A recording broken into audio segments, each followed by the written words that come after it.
Primetime Radio USA brings you all the spy, espionage, detectives, dames, and crime episodes all day, every day. Here's another classic right now. Crime does not pay.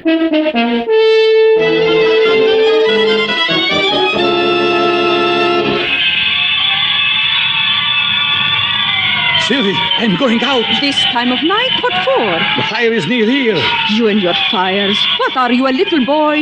Stop chasing fire engines. Grow up. That was my mistake, growing up. Of all the silly things to say. Silly, is it? What else is there to do for excitement? I could mention a few things, like taking your wife out, for instance. I mean real excitement. Action. Like the ladders going up, the hoses dragged up the fire escapes, people jumping into nets, all the bells, the sirens. Oh, what's the use? They're coming back already. A small fire. Someday there's going to be a real fire in this neighborhood. A real fire. Nick, stop it. When you talk like that, you frighten me.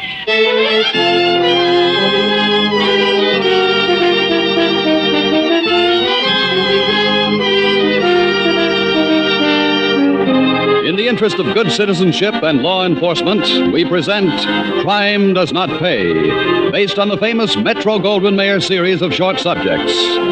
In just a moment, you will hear Gasoline Cocktail, starring Bela Lugosi.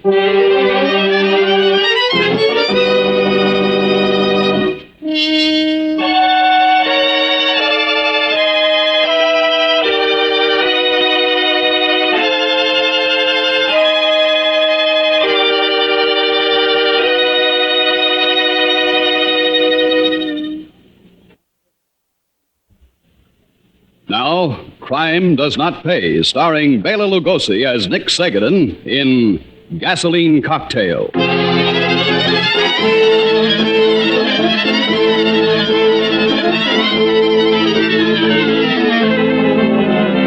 Sometimes the trouble begins out of sheer frustration. The need for excitement, the need to blow off steam, can cause a man's mind to work in devious ways.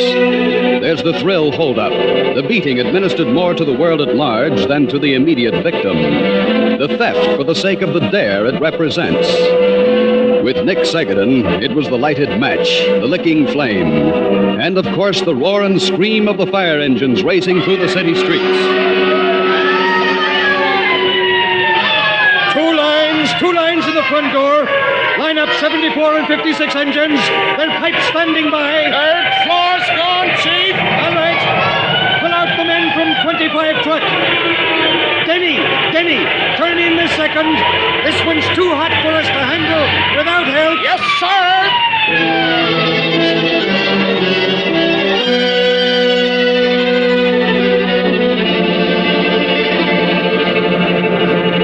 Chief, the 6th Battalion ordered me to report to you, sir. We're 22 truck. 22 truck. When did you get here? First due on the 2nd. All right. I'm releasing you. Go back to quarters. Yes, sir.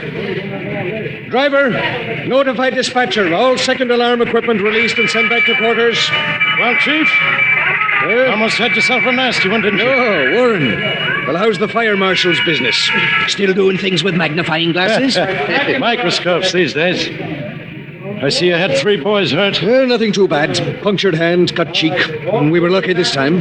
The stairwell was like a chimney. Fire mushroomed up onto the 3rd floor. Took 6 women down the ladders.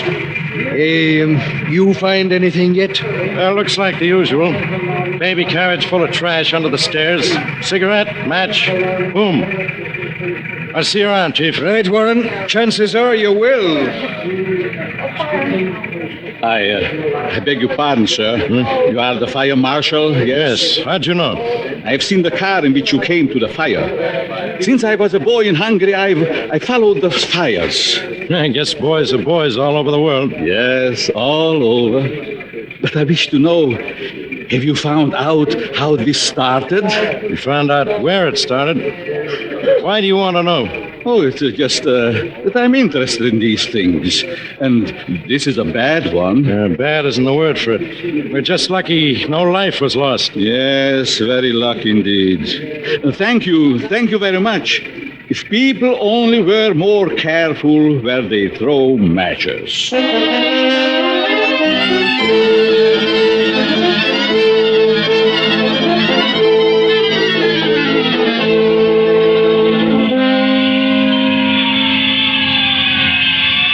Sylvie, I'm going out. This time of night? What for? The fire is near here. You and your fires. What are you, a little boy? Stop chasing fire engines. Grow up. That was my mistake, growing up. Of all the silly things to say. Silly, is it? What else is there to do for excitement? I could mention a few things, like taking your wife out, for instance. In the old days in Budapest, you ran after the engines with me. Now I wish I hadn't. There was excitement then. Now what? A job to go to. With men I would not care to look at. Then back to this house, day after day, night after night. No, Nick, not night after night. And even though you don't care to look at the men, you look at a girl, all right. Sylvie, this is... I know her name, Edna Hall, and her address, 5546 Erie Street. Yes, I know. But if you think, Nicholas Segadin, that I let go of you, you are wrong, wrong. But don't you see this is all in your mind? In my mind? I have walked past her house. Of course there is a house in your mind. All this is like myself and the engines. You wish for excitement, and there is none. So, my poor Sylvie, you make it up, out of your head, that I, your Nicholas, go for rides in a car with another woman.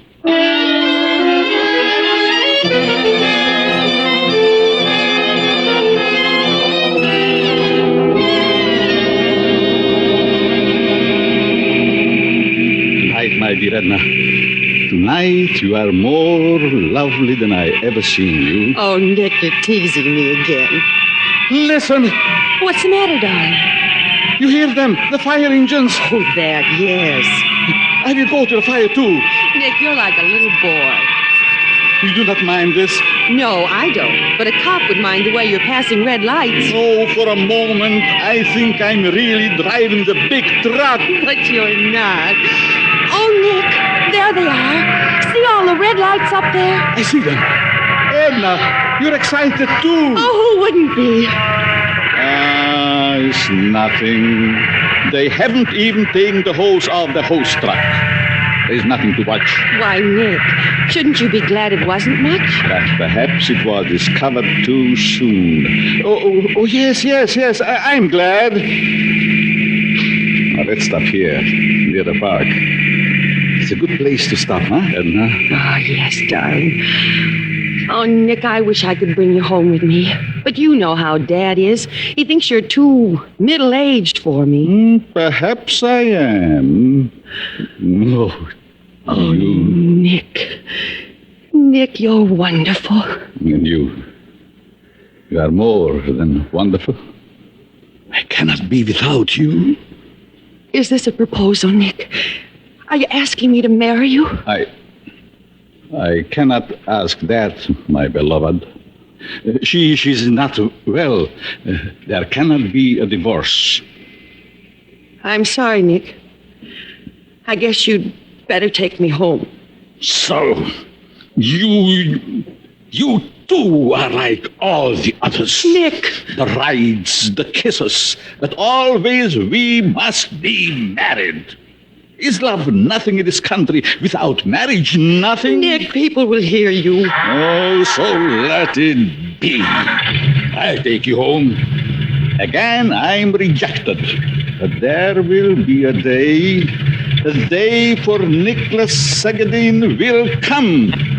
Soon.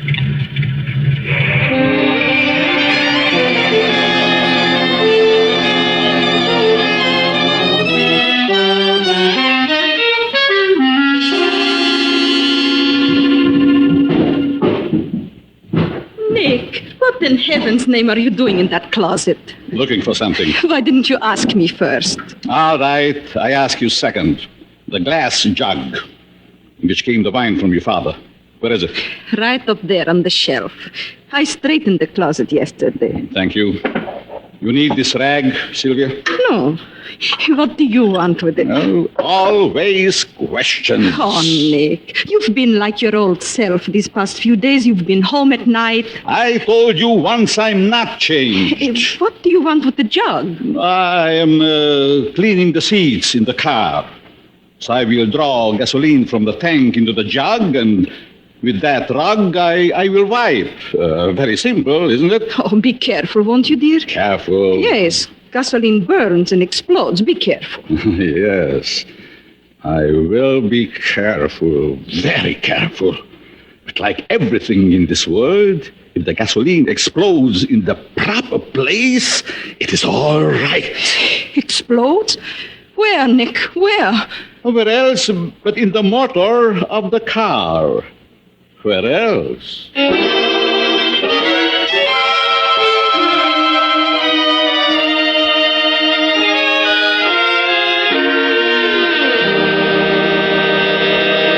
Almost ready to turn out the light, Jess? I am ready, Edna. All right, hop into bed. Oh, your bed is softer than mine. That's one reason why I like to spend the night at your house. What's the other reason? I like to talk in the dark like this. What about, Jess? Oh, just anything. It's easy to talk in the dark. That's why I come over. You know, Edna, you're only a few years older than I am, but you know so much more. I'm flattered. I wish it were true. Jen! What's that? Through the window. Somebody threw something. It's burning!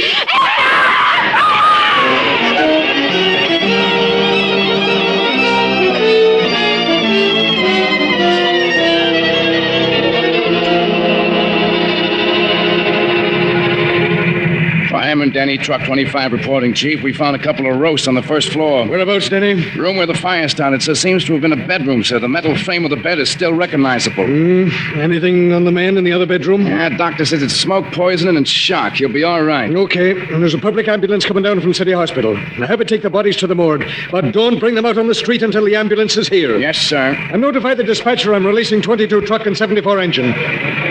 Well, if it weren't for those two deaths, this might not have been as bad as it looks.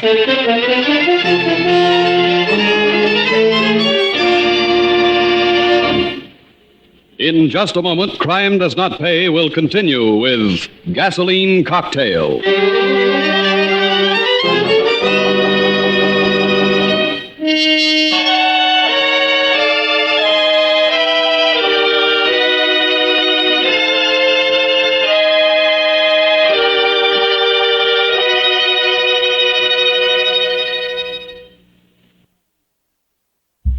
Now, we continue with Crime Does Not Pay, starring Bela Lugosi as Nick Segadin in Gasoline Cocktail.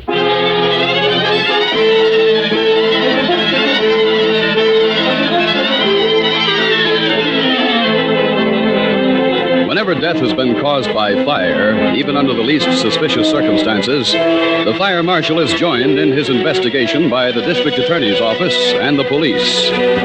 Therefore, the day following the death of Edna Hall and her guest Janice, 3 men checked over the wreckage of what had been the girl's bedroom. Fire Marshal Warren, Assistant District Attorney Morrison, and Detective Stein. The girls must have been sleeping soundly for it to get so much headway. A neighbor who pulled the box said he heard what sounded like an explosion. Seen anything of a gas heater or an oil The stove? building's steam heated. Oh. The men on the first truck to respond said it looked like an oil fire to them. Hello. Find something, Marshal? What's this look like to you, Morrison? Piece of glass. It's too heavy for a light bulb, but... What do you think, Stein? Oh, perfume bottle, maybe. One of those things girls like to have on dressing tables. It's a mighty big bottle. Look at the curvature of the glass. Yeah, I see what you mean. Wouldn't the heat of the fire have melted it? Not without blackening it some. Anyhow, I found this in a corner behind the fire. Behind it? In this oven? Yeah. Notice that corner near where the window was? Barely a smoke mark. Something forced the fire away from there and tossed this glass fragment in there. Explosion is right, then. Hey, wait a minute. How about this? Looks like the neck and the handle of a gallon jug. Saw it a minute ago and passed it up. It's the same glass as the Marshall's fragment. The microscopes will prove that for us. Now hold it up the light a minute. Yeah, sure. Here. There. See those bits of, lint, I guess, on the inside of the bottleneck? Yeah, they look like it. One will get you 10, they are. That's how it started, all right. A jug of gasoline with a lighted rag in its neck passed through the window. Boom. Molotov cocktail. What's that, Stan? I said Molotov cocktail. We use beer bottles against Nazi tanks in the Bulge. Same principle. And pretty much the same effect.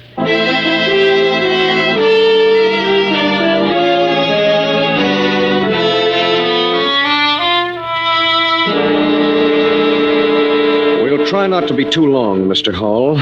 In fact, I'm sure the doctors won't permit us to stay more than a few minutes. That's all right, Mr. Morrison. Anything I can do to help. We're convinced, Mr. Hall, from various bits of physical and chemical evidence, that the fire in your daughter's room began with a gasoline explosion. Yes, we think it came from outside, Mr. Hall. A gasoline grenade through the window. From outside? Oh. Then you think it was murder, too? Do you, Mr. Hall? It's a grim charge on just my personal dislike of a man. As someone who had cause to, want your daughter out of the way? Yes. She thought she was in love with him. I refused to let him in the house. And she was meeting him outside. I knew it. Then she found out he was married. She broke it off with him. He was... I didn't like him, that's all. Do you know his name, Mr. Hall? Yes, it's Nick Zegedin. He worked where Edna did. You can get his address there.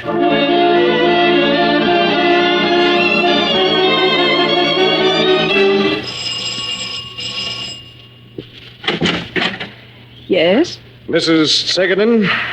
I am she. I'm from the district attorney's office. My name is Morrison. This is Fire Marshal Warren, Detective Stein. May we come in, please? You can see our credentials if you wish. Oh, no. Come in. Thank you very much. Thank you. Please, sit down. And we'd like to see your husband. We understand he hasn't been to work for 3 days. I'd like to see him, too. When did you see him last, Mrs. Segedin? 3 nights ago. He went out. He did not come back. Did he do anything funny that night, ma'am? No, nothing. Just he went out to clean the seats of the car. With what, Mrs. Segedin? Oh, with gasoline. Where'd he get it? The gasoline, I mean. Oh, from the car. In a glass jug in which we had wine. Well, that makes some sense. What do you think he has done? We think he killed someone. A girl named Edna Hall. And we think he used the gasoline. You better tell us where he's gone, ma'am. I don't know. I knew she was dead. I saw it in the paper. I don't know where he went. One question, ma'am. Does your husband have any family anywhere in this country? Yes, an uncle, Joseph, in Miami. But he wouldn't go there. Thank you, Mrs. Segedin. He might not go there, and then again, he just might.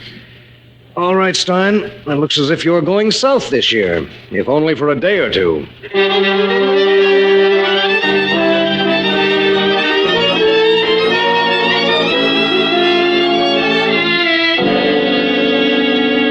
Well, nice place you've got here, Mr. Segedin. Bet you do a swell business during the season, eh?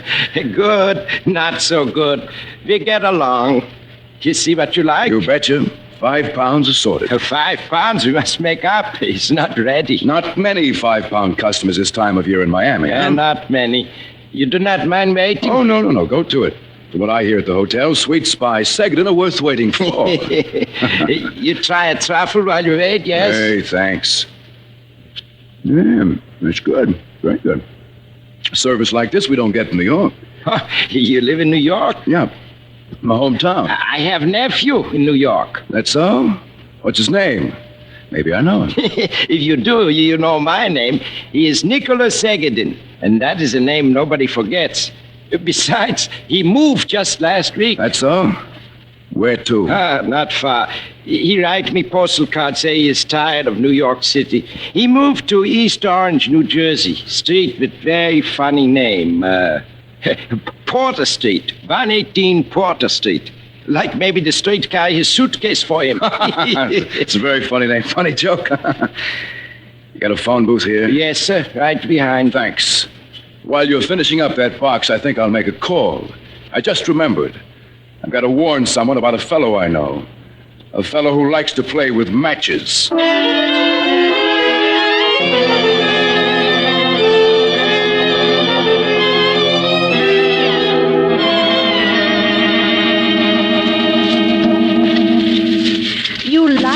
You like the fire in the fireplace, Nicholas. Very much. Why? You stare at it so. Always you watch the fire. I'm lucky, Lena. When I rented the room from your mother, I didn't expect that her daughter and the parlor, fireplace, and all were included. Nicholas, you make fun of me. I should say not. But of course not. Then the log falls, so it always makes me jump. Time for another log, isn't it? No, it is too warm in here, Nicholas. You do not need another log. The fire will be too high. Fires are never too high, Lena. Watch the flames. See? It's like a dance. So light, so graceful. But such power, such strength in the flame, Lena. Even from a little match. A whole house sometimes from a single little match. Nicholas, you must not talk like this. What then? Must I talk about your eyes, your hair, your pink cheeks? You do make fun of me, Nicholas.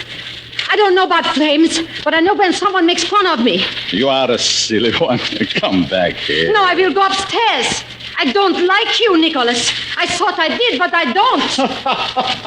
What's wrong with me? Lena, my dear. I don't know. Inside, maybe something is wrong. No, Nicholas, I do not want to sit and talk with you anymore. They all run away like rabbits, and they don't know why. Tomorrow I find another room. I cannot live with rabbits, but this rabbit will feel my anger. This she will know before very long.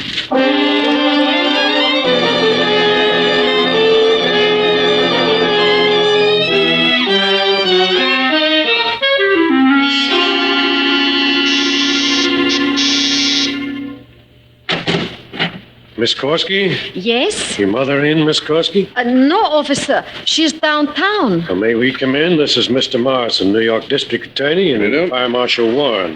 Fire? Yes, you may come in. All right, gentlemen. All right, Mr. Morrison, you can take it from here. Thank you. Miss Korsky, is there a roomer here by the name of Nick Segedin? Nick? Yes, sir. Is he at home? Yes, sir. That is, I think so. He has the front room, second floor. You ever notice anything, peculiar about this man, miss? Peculiar? No, only he likes big fires in the fireplace. Sounds like your man, gentlemen. Yes, let's drop in on him. Right. Which way, miss? Upstairs. First door on the right. Thanks, miss. I wouldn't come any further, gentlemen, if I were you. All right, Segedin. We're here to take you in for arson and the murder of Edna and Janice Hall. It is easy to say. I have a beer bottle, gentlemen, filled with gasoline, corked with a piece of rag. I have intended it as a parting gift for my landlady and her daughter. The house is full of mice. I find this a very effective means. No use, Segedin. We've got you dead to rights, and you know it. One step more, gentlemen. Morrison, Warren. Look out! Get that bottle, Morrison. All right, I've got it. Nice shooting, officer. Oh. All right, it doesn't hurt that much, Segedin. It's only through your shoulder. It'll be fixed up good as new long before you burn for what you've done.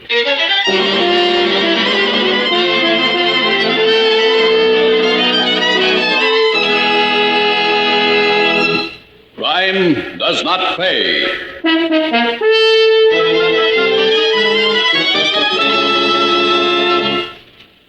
Bela Lugosi, who was starred as Nick Segadin in Gasoline Cocktail, will be back with you in just a moment.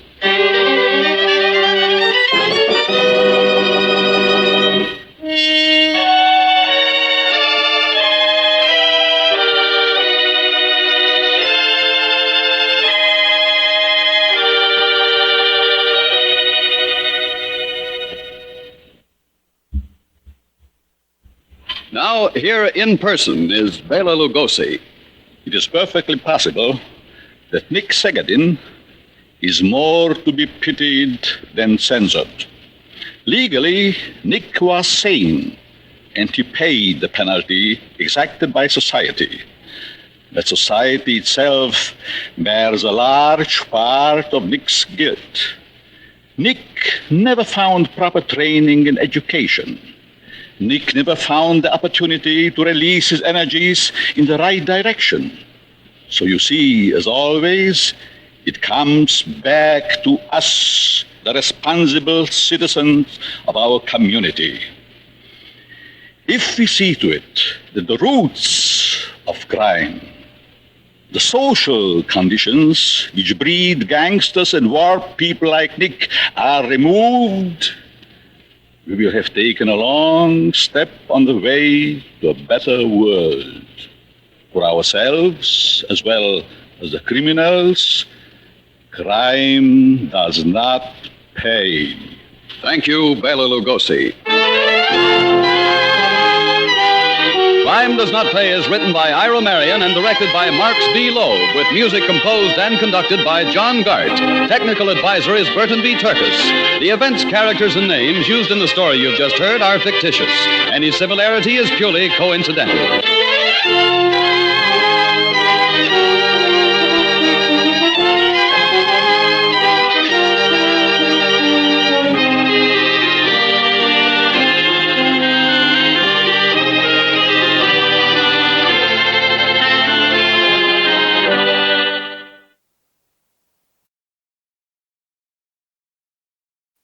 Wrigley's Spearmint Chewing Gum, the refreshing, delicious treat that gives you chewing enjoyment, presents for your listening enjoyment Edmund O'Brien as Johnny Dollar. Cal Porter at Associated, Johnny. What's up, Cal? You remember the Unger case, about 1945? Henry J. Unger. The testimony sent him up for a 1 to 10 hitch, insurance fraud. Yeah, sure, I remember him. They let him out yesterday. He's been noising about that you're the top of his shopping list. Oh, I've heard that kind of talk before. Well, all I know is he's not here in Hartford visiting grandmother. We'd like to have you on a payroll for a few weeks just for safety's sake. Keep an eye on him for us. Probably the easiest money I've ever taken, Cal. If I remember Mr. Unger, he'll have his eye on me.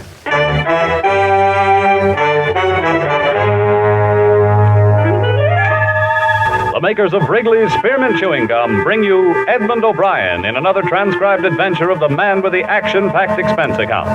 America's fabulous freelance insurance investigator, yours truly, Johnny Dollar.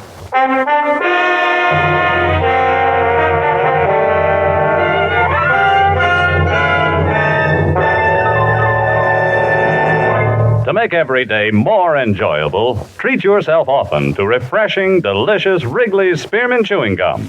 Here's a taste treat you can enjoy indoors, outdoors, at work, or at play. The cool, long-lasting mint flavor refreshes you. The smooth, steady chewing helps keep you fresh and alert. Adds enjoyment to whatever you're doing. Wrigley's Spearmint Chewing Gum. Healthful, refreshing, delicious.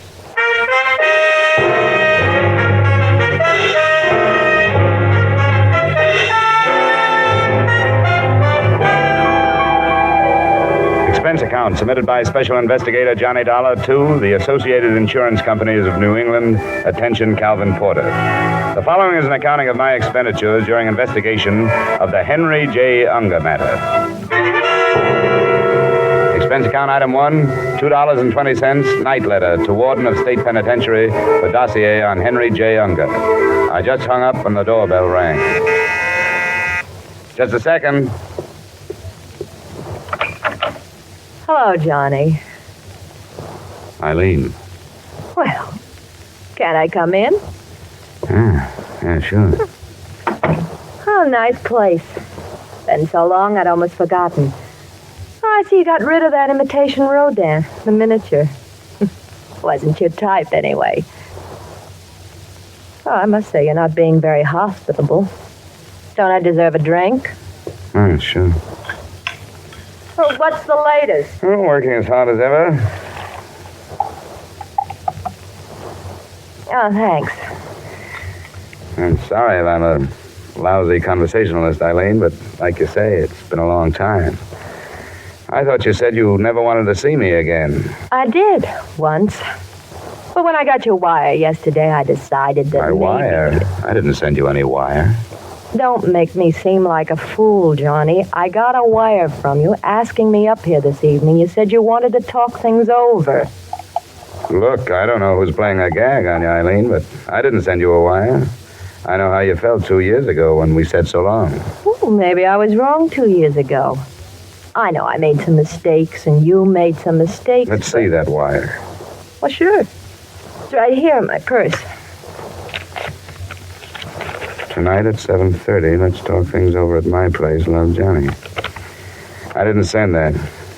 You sure you don't know a few other Johnnies? That was a dirty crack. You like little things like this, don't you, Eileen? You like to write yourself notes, make up stories. You've got an A1 imagination. Well, I went all through that a long time Now, ago. you listen to me. This is no gag, and it's not my imagination. All right.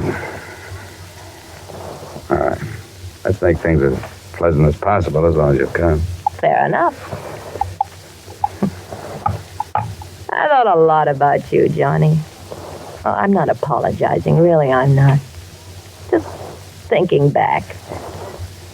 I'm glad it didn't turn out the way we originally planned it. I'd have spent half my life worrying over you. Oh, that's very touching, especially in light of the fact that every other evening it was somebody else. I told you, Johnny. Yes, that we were going to be pleasant. Oh, that's right. We were going to be pleasant. Oh. You expecting someone? No. Mr. Dollar? Yes? Maybe you don't recall my face. The name is Unger. Henry J. Unger. Mind if I come in? I'm busy. Ah, yes, I see. Well, we won't take much of your time, will we, Ferdy? A very minimal amount of your time. Mind introducing me to the lady? What do you want, Unger? My name is Henry J. Unger, miss. Well, maybe I better go, Johnny. No, stick around. Go on, Eileen. I'll see you later. I said stick around. I guess you better stick around. Yeah. She just came over for a visit, Unger. Let her go home. Oh, no. Maybe she'd like to watch the activities. Ferdy, get out the needle. Now, look, Unger. Oh, you talk, just like someone in insurance. You make so much noise and you don't say anything. How's it coming, Ferdy? Oh, satisfactorily. It's all ready. And they were each having a drink, too. I noticed that. Got the rope? Now you know I have the rope. That chair will be fine. Sit down, Dollar. What's the angle, Unger? You'll find out. Sit down. Can you work with gloves on, Ferdy? Sure. I can do it with mittens. And once around. And twice around. Once around. Twice around. Hey, look. What are you going to do? Why don't you let him alone? It's love, Ferdy. Let her go home, Unger. She hasn't anything to do with this. Finished, Ferdy? Come on, Unger. Ferdy, you finished? One more little knot. There. All done. And very sturdy, too. All right, Ferdy. Roll up his sleeve. Right. Hey, look. He's got a nice big blue vein right here. You know, it's so hard to find a good, nice, blue, bulgy vein on somebody. Feel, Uncle, feel. He loves his work, this Ferdy. Used to be a lab technician at some big hospital. Didn't you, Ferdy? That's right, Mr. Unger. Hold very still, Mr. Dollar, and concentrate on this lovely girl you see standing before you. Just conceive of yourself as being a very big man, the President of the United States or something. Someone with influence. Yes, a great deal of influence.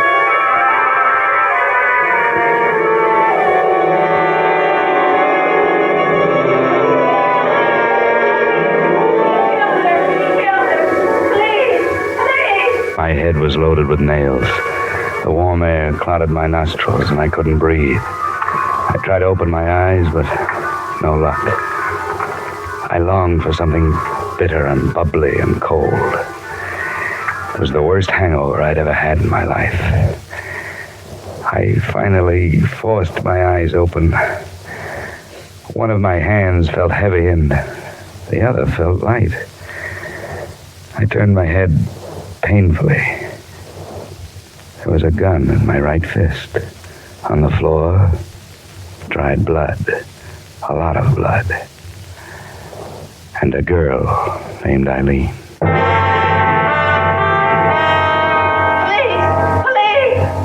Oh. He killed her! Police! It was the maid. I remembered the keys hanging in a great silver ring from a wide waist. And she was gone. Empty liquor bottles. 2 in the corner, 1 near the body. I focused my eyes on the gun. It was my own. I sat up and opened the breech. It had been fired. Twice. I looked at my watch. I put it up to my face and I looked at it hard. 10, 20. I had been out almost 3 hours. I went out into the fresh air and it hit me like a slap in the mouth. I almost passed out again. But I took it slow, not breathing too deeply.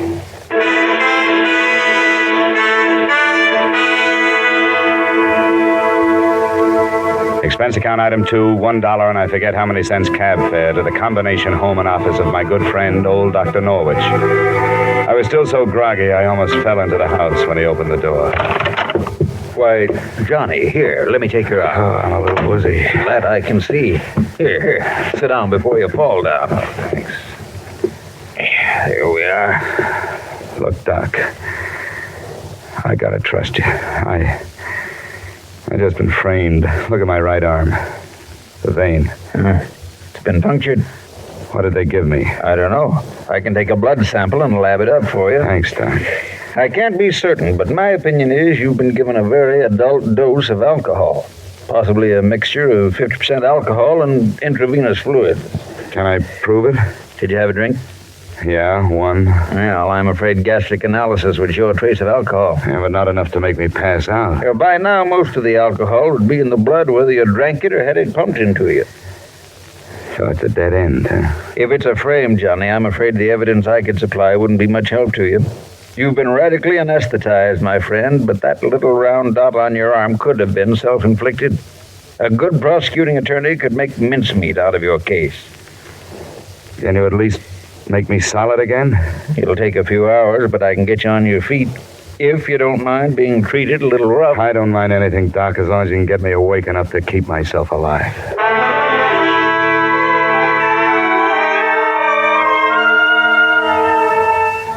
After a Swiss bath consisting of ice-cold water pressured at the body out of a stout hose, plus a potent shot of vitamin B complex and another cup of coffee, I felt almost normal. The throb in my head was gone. In its place was the cold realization that I was wanted for murder.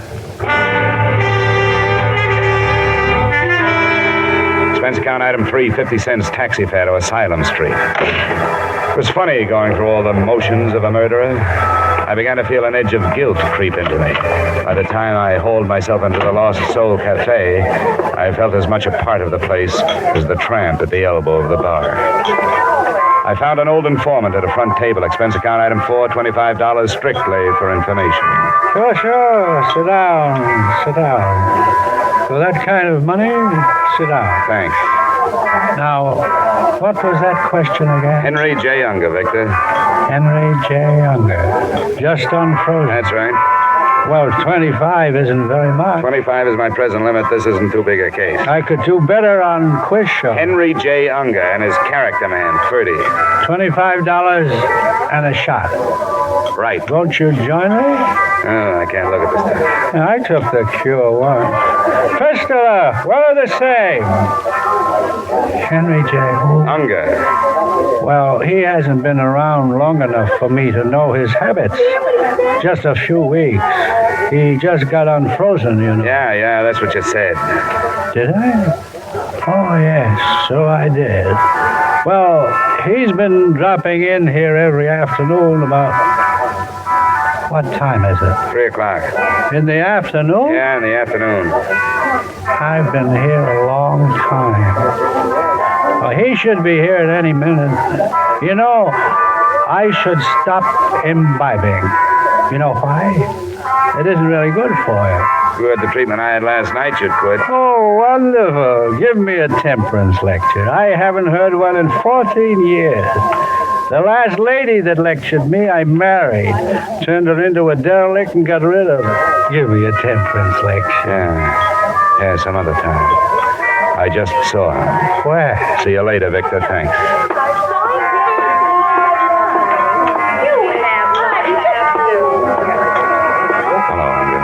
Well, Dollar, the police know you're out? Let's sit down and talk it over. I wouldn't stay in one place too long if I were you. It won't be too long. Well, speak your piece. This strictly revenge, Unger? Let's put it this way. 5 years is a long time. Good thing I learned to behave myself, or I'd still be running the prison paper. You're the noisy type, Unger. You'd be the finger man if I so much as stubbed my toe. Correction, I would have been. Now I've got the law doing my dirty work. If you haven't made a mistake. I planned this for 5 years. You won't find any mistakes. Oh, I thought a lot about you, Dollar, up at the resort. You know, in the years I've been in the insurance game, I've seen you guys come and go by the dozen. They turn you out of the same mold. You flip a few jobs and it gives you a kick and it goes to your head. Then comes that one mistake. They salt you away and it gripes you. The world's to blame. You look around for somebody to take it out on. You talk a lot for a fugitive, Dollar. You're going to sit down over a piece of paper and write out a full confession, Unger. What makes you think so? This.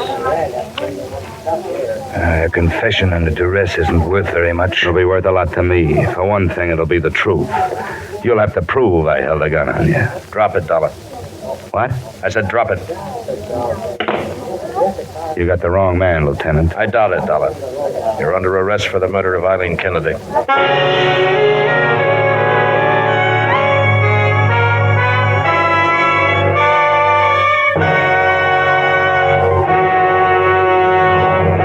To make every day more enjoyable, treat yourself often to refreshing, delicious Wrigley's Spearmint Chewing Gum.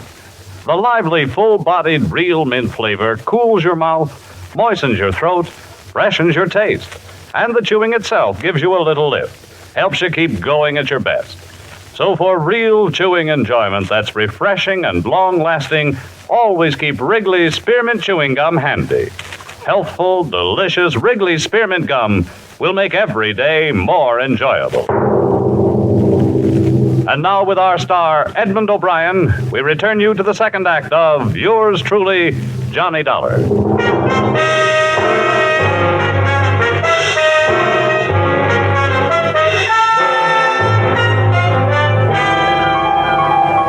Now, Johnny, it's my duty to warn you that anything you say may be held against you. If you got a good lawyer... Lieutenant, this is ridiculous. You know I'm not a killer. Do you want a good lawyer? Yeah. Guess I better get one. Call Joseph P. Harris. Number's in the book.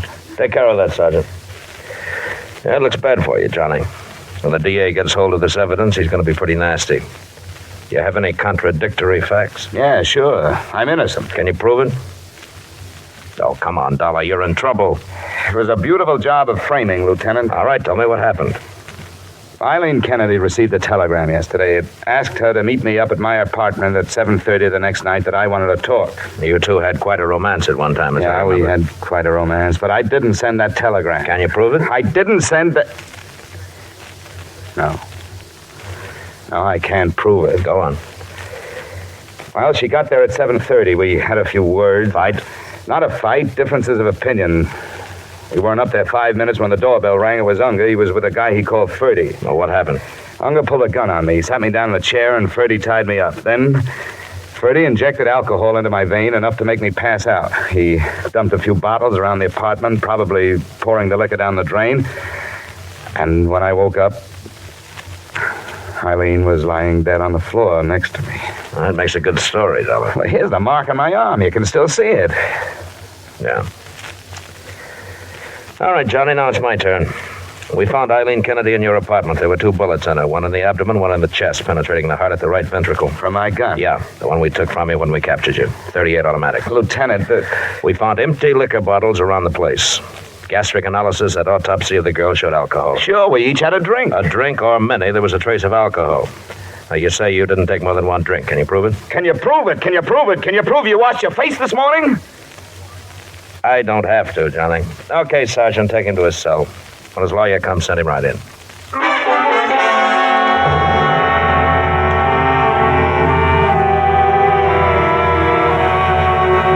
I'll try to remember something that might help me defend you, Johnny.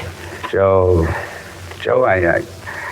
I just can't think anymore. My head's going around like a pinwheel. You've got to keep yourself under control. Now, you're an investigator. You're used to dealing with things like this. Certainly when it comes to your own life. Yeah, that's just it.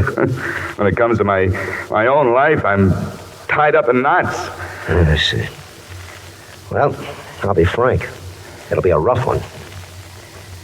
Are they still holding Unger? They couldn't hold him. They had no charge against him. Uh-huh. And it looks like the indictment will go through, huh? Yeah, it looks like it. You were terribly drunk, Johnny. Dr. Norwich told me the percentage of alcohol in your blood. You think I killed her, don't you? Now, look, Johnny, I'm trying to help you. Forget it, Joe. I'll see you in court.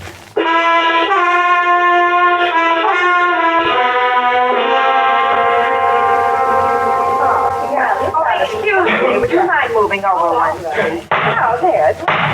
Oh, sorry. Just got here in my... Hear ye, hear ye, hear ye. This Honorable Court of Connecticut is now in session pursuant to adjournment. Judge Samuel B. Epstein presiding. Be seated.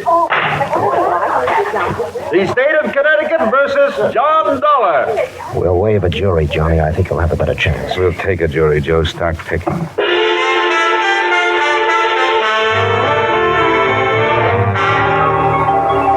Your name, please? David W. Norwich. You're a physician, is that correct? Physician and surgeon. Now, Dr. Norwich, did the defendant, Mr. Dollar, make a visit to you on the night of July 10th last? He did. Would you mind explaining the circumstances of that visit to the jury, Doctor? He was very sick. I had to help him inside. He was so sick. A laboratory analysis of his blood showed him to be under the influence of alcohol. Did the defendant, or did he not show you a spot on his arm where a hypodermic needle had penetrated? He did.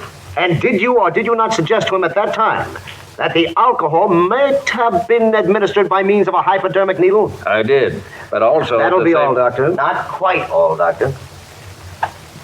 Now, Doctor, you know as well as I do that a little black dot on the underside of the elbow might have been done by an enterprising young investigator such as Mr. Dollar in order to put forth a fairy tale that he was drugged, do you not? I object, Your Honor. The prosecuting attorney is attempting to intimidate the witness and interject his own opinions through the medium of his questions.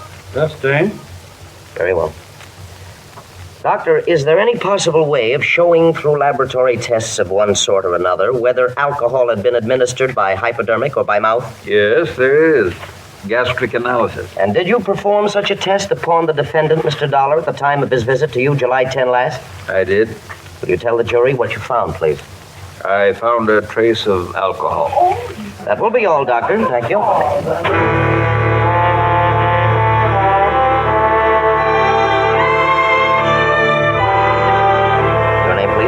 Rochelle Happerston. You know her, Johnny? Happerston, where do you live? 1024 and a half Pitkin Street, East Hartford. What relationship did you have to the murdered girl, Miss Kennedy?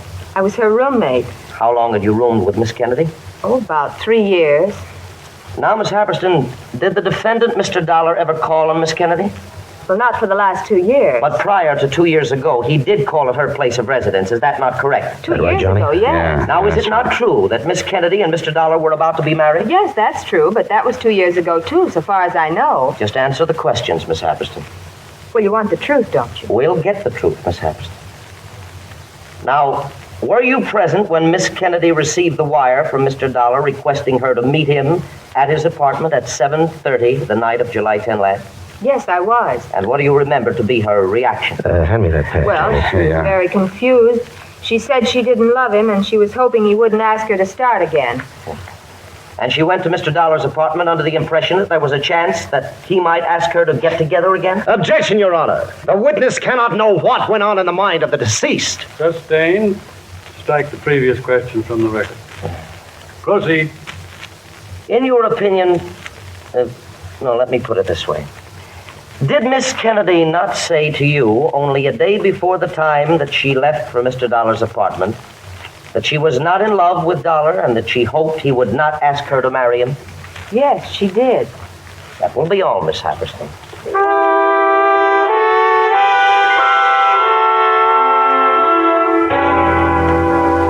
Your name, please. Javier Sawyer. Would you state your occupation? I'm a lieutenant, Homicide Bureau, Hartford Police Department.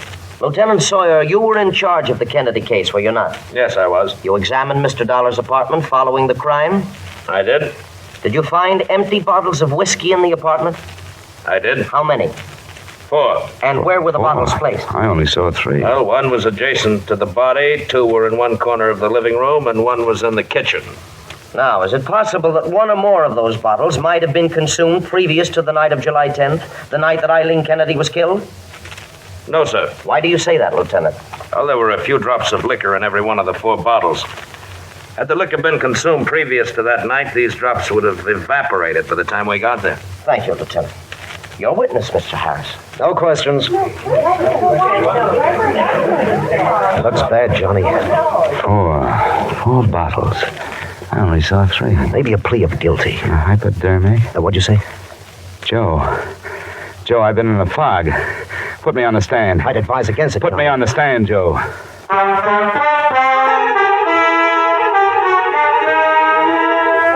Your name? Johnny Dollar. Where do you live? 390 Pearl Street, Hartford. Now, I'm going to point out to your attorney that you don't have to testify. You're aware of that. I am. Now, did you kill Eileen Kennedy? I did not, and I can prove it. Please. Ladies and gentlemen. Please continue, Mr. Dollar. Now, there were 4 empty liquor bottles found in my apartment the night Eileen Kennedy was killed. Get that? 4 bottles. 1 near the body, 2 in the corner, and the police say they found 1 in the kitchen. All empty. Lieutenant Sawyer testified that by examining the degree of evaporation in the bottles of the residual whiskey, those bottles had been emptied the night of July 10th and not before. Go on. The medical examiners proved that Miss Kennedy did not have a high percentage of alcohol in her blood. She could not then have consumed as much as a pint of liquor, and the police say even that much is doubtful. Now, that means, ladies and gentlemen, that the night of July 10th, I would have had to consume over 3.5 quarts of whiskey. I've got to admit that I would have been unconscious long before I reached that point. Order. Proceed, Mr. Dollar.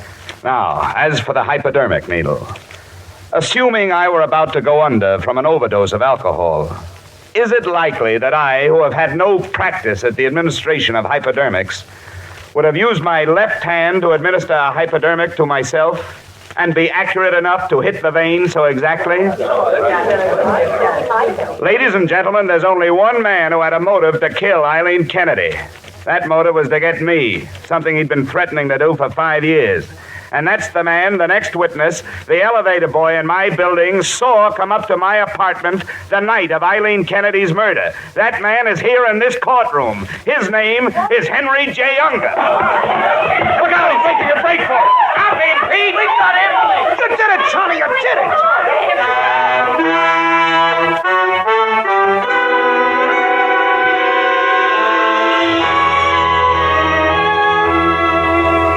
So the case of the state versus Johnny Dollar became the case of the state versus Henry Unger. Ferdy's confession under fire isn't going to help Unger any. You might sum up my whole case in one sentence. Alcohol and murder don't mix. But I'm not kidding myself.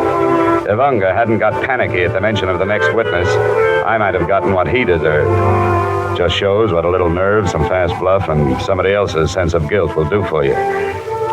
You see, there is no elevator in my building. Expense account total, $50.39, and more worry than you've got stockholders. Yours truly, Johnny Dollar.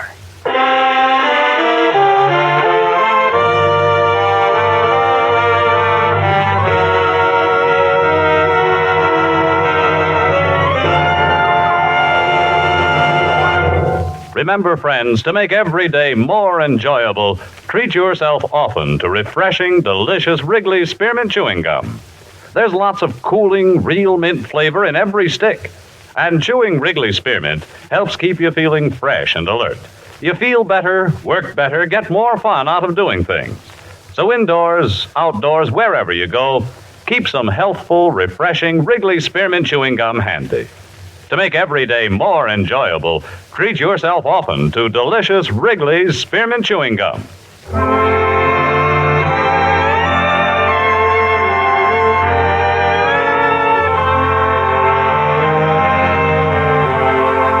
Yours truly, Johnny Dollar, brought to you by Wrigley's Spearmint Gum, stars Edmund O'Brien in the title role and is written by Gil Dowd and David Ellis, with music composed and conducted by Leith Stevens. Edmund O'Brien can soon be seen starring in the Columbia Pictures production 711 Ocean Drive. Featured in tonight's cast were Lou Krugman, Gene Bates, Raymond Burr, Sidney Miller, Mary Shipp, Parley Bear, Herb Butterfield, and Bill Conrad.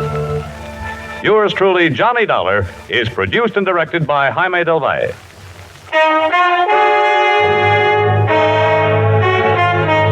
The makers of Wrigley's Spearmint Chewing Gum hope you've enjoyed tonight's story of Johnny Dollar and that you're enjoying delicious Wrigley's Spearmint Chewing Gum every day.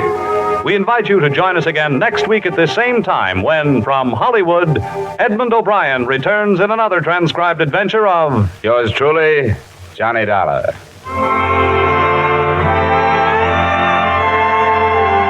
Bob Stevenson speaking. This is CBS, the Columbia Broadcasting System.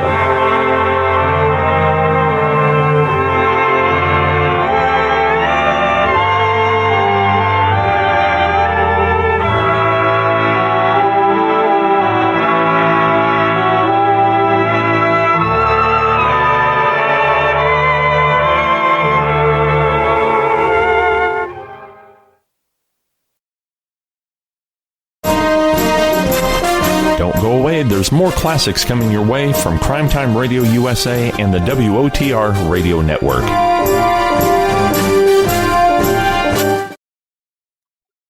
You're struggling with your mortgage. You think about it all the time. What are we going to do if we lose the house?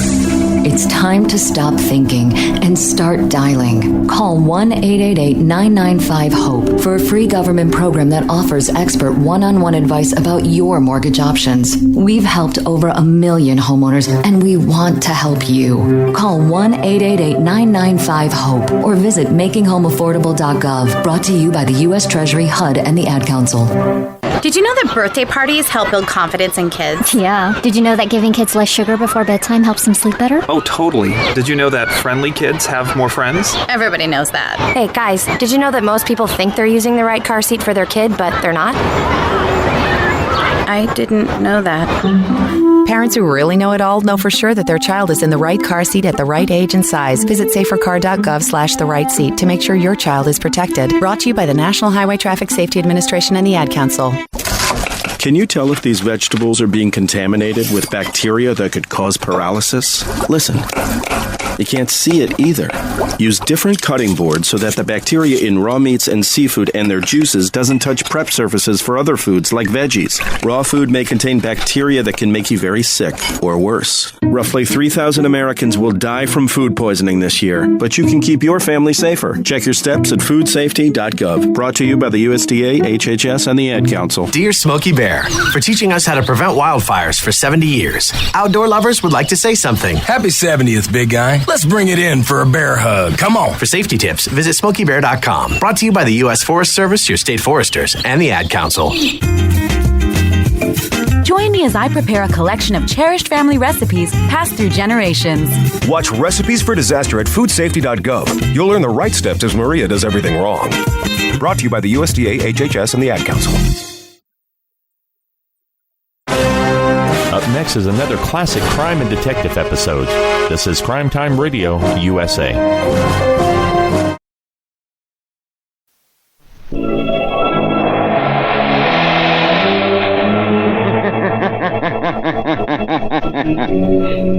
Who knows what evil lurks in the hearts of men? The shadow knows.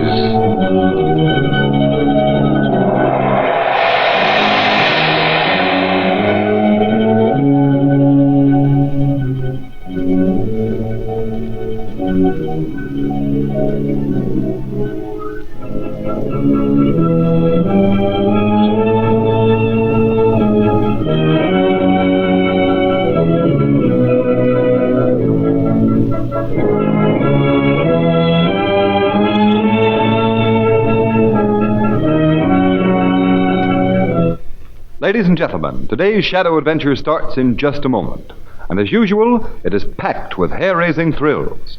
But none can compare with the thrill and relief that comes from being saved by a Silvertown stop in wet weather driving emergencies. What you need between your car and rain-drenched pavements are the new Goodrich Safety Silvertown tires with the Lifesaver tread.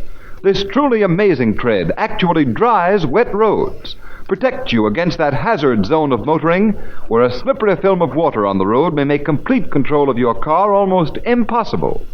That's because the never-ending spiral bars of the Lifesaver tread act like a battery of windshield wipers.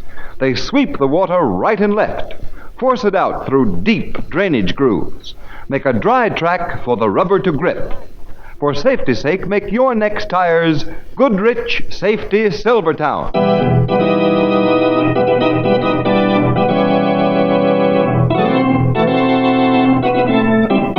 The Shadow, Lamont Cranston, a man of wealth, a student of science, and a master of other people's minds, devotes his life to righting wrongs, protecting the innocent, and punishing the guilty. Cranston is known to the underworld as the Shadow. Never seen, only heard, his true identity is known only to his constant friend and aide, Margot Lane. Today's story, The Old People.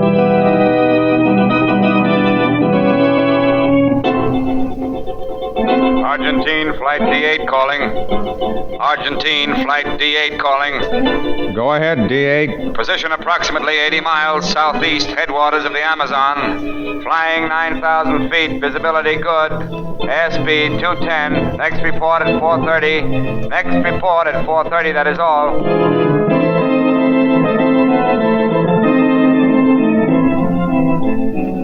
Calling Argentine, Flight D8. Calling Argentine, Flight D8. What's the matter, D8? Can you hear us? Can you hear us, D8? Your 4:30 report, half an hour overdue, D8. Can you hear us, D8? Calling Argentine, Flight D8.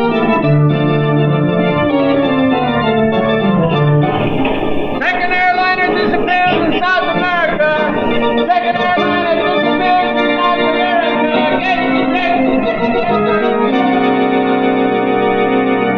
Get Now, gentlemen, if you please, in spite of the disappearance of two planes, D7 and D8, as superintendent of this airline, I insist that every effort must be made to establish air contact with South America at once. Consequently, I am sending one more plane to the Argentine in the hope that it will succeed where the D7 and the D8 failed.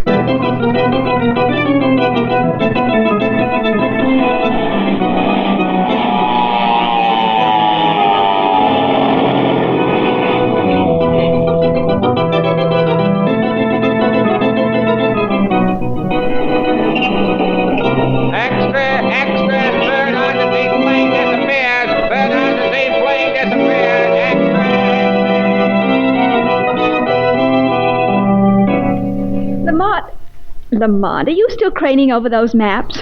What are you doing, brushing up on your geography? In a sense, yes, Margot. And what country interests you now? Not a country, Margot, a continent.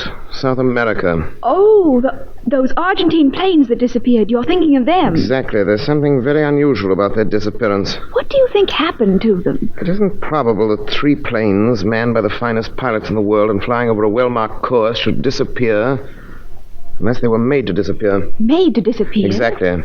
I'm convinced something other than natural causes made them disappear. But what? That's what I'm trying to figure out. It's possible they received some message over their radios that took them off their course.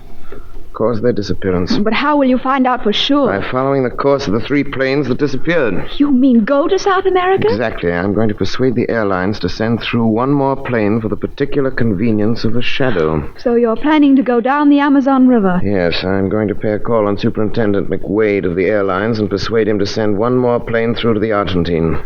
I, as the Shadow, will be its sole passenger. Oh, no, you're wrong, Lamont. Wrong? Yes, you and I will be its sole passengers.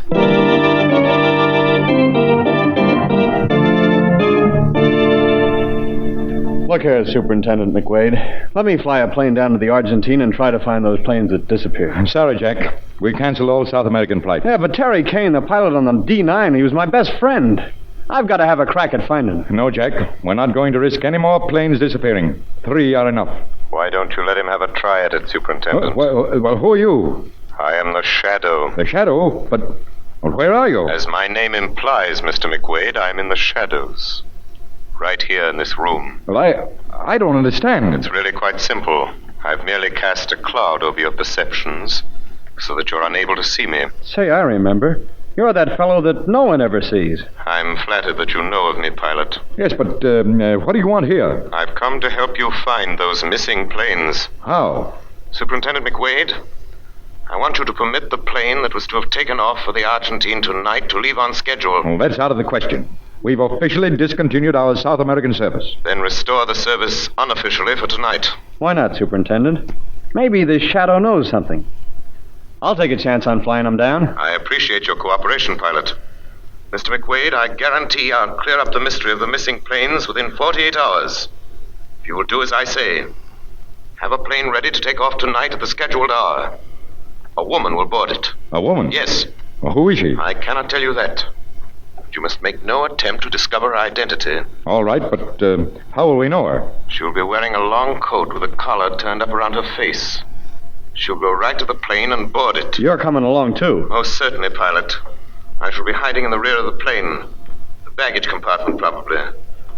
I want your promise that you will make no attempt to try and find out who I am. All right, I promise. But what's the idea? Just that I am the Shadow. And the Shadow can only be heard, but never seen.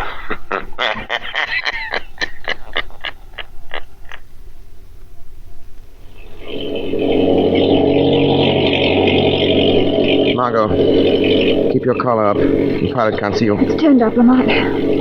Just passed over the headwaters of the Amazon. Whatever's going to happen should happen soon. Tell the pilot to watch his course carefully from now on. All right, Lamont. Tell him to hold onto the radio beam, to be sure to report any variation in that beam to me at once. I'm expecting an invitation to our fate, and when it comes, we're going to accept it.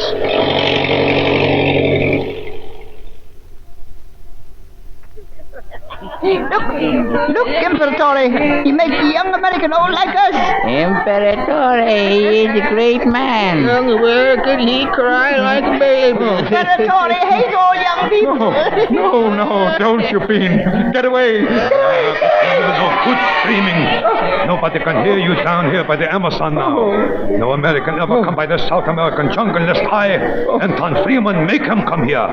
Like I make you come here in your airplane. Call off these, whatever they are. Call them off. I am clever, huh? I build radio station. I send you radio beam signals. I take you off your course. I bring you here to my laboratory cave so you are lost in the world. Let me up! Let me up! Fine pigs! Hold him to the table. Hold him down. Let me go!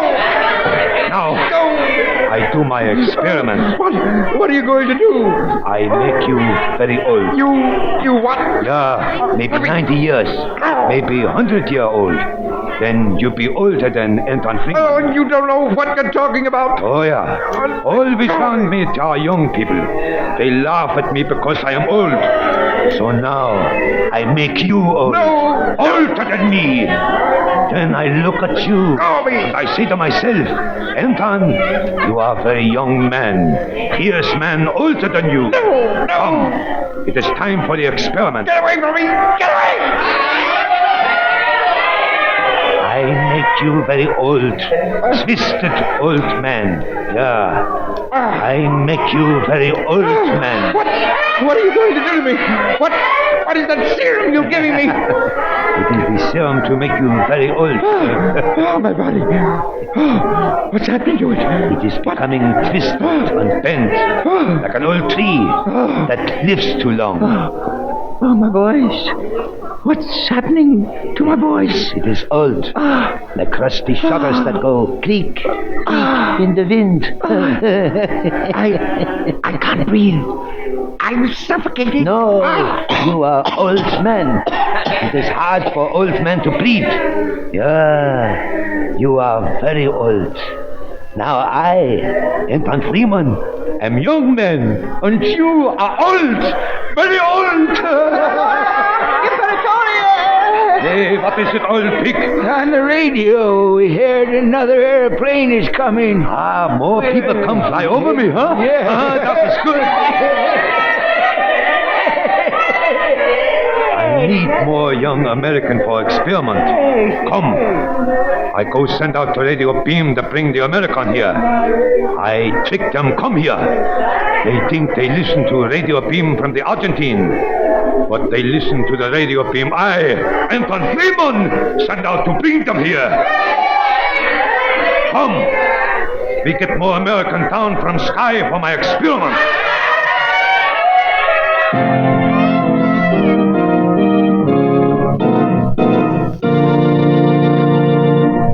Ladies and gentlemen, while you're waiting for the climax to the Shadow's exciting story, let me ask you one or two very important questions. Are your tires safe?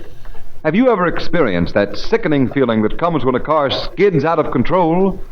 Do you realize the havoc that one blowout can play with life, limb, and pocketbook? The Shadow knows. It may take just one skid, just one blowout to end your driving days for good.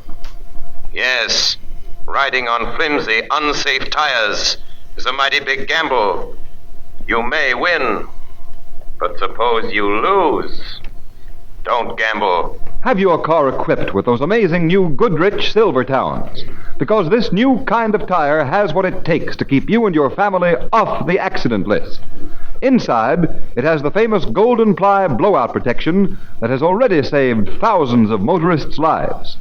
Outside, every new Silvertown has the sensational lifesaver tread that gives you the greatest skid protection, the quickest, safest wet road stops you've ever had in all your driving days. Yes, the new Goodrich Safety Silvertown is really two great tires in one, but it costs you nothing extra, not a penny. Why guess about the condition of your tires? For safety's sake, ride on Goodrich Safety Silvertown.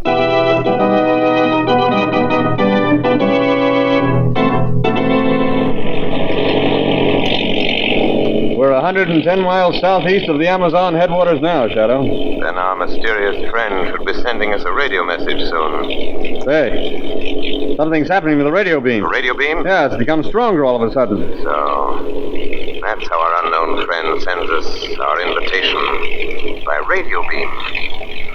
All right, pilot, we accept his invitation. Follow the beam signal he's sending. Yes, Shadow. Better start down now. Okay. Hope I can find a dime to land on. Look, down there. I thought so. The three planes that disappeared. Say, my hat's off to you, Shadow. You sure picked the spot. There's plenty of room to land, isn't there, pilot? Well, not as much as I'd like. Now, here we go.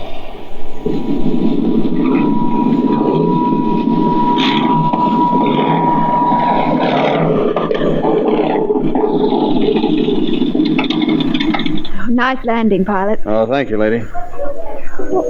Holy smokes. Look out that window. Look at them. Dozens of tottering old men and women. Hey, that one there, I know that face. That's the face of Terry Kane, an old buddy of mine. Are you sure? Sure, I'd know his face anywhere, only what's happened to him? He was 6'4", and now he's little. His features are all shrunken up. Why, Terry couldn't have been more than 30, but now look at him.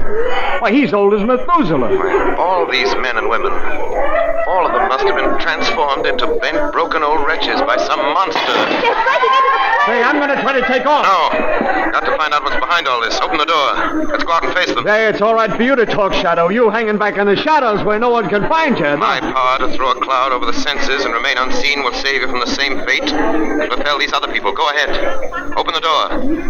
I'll be with you.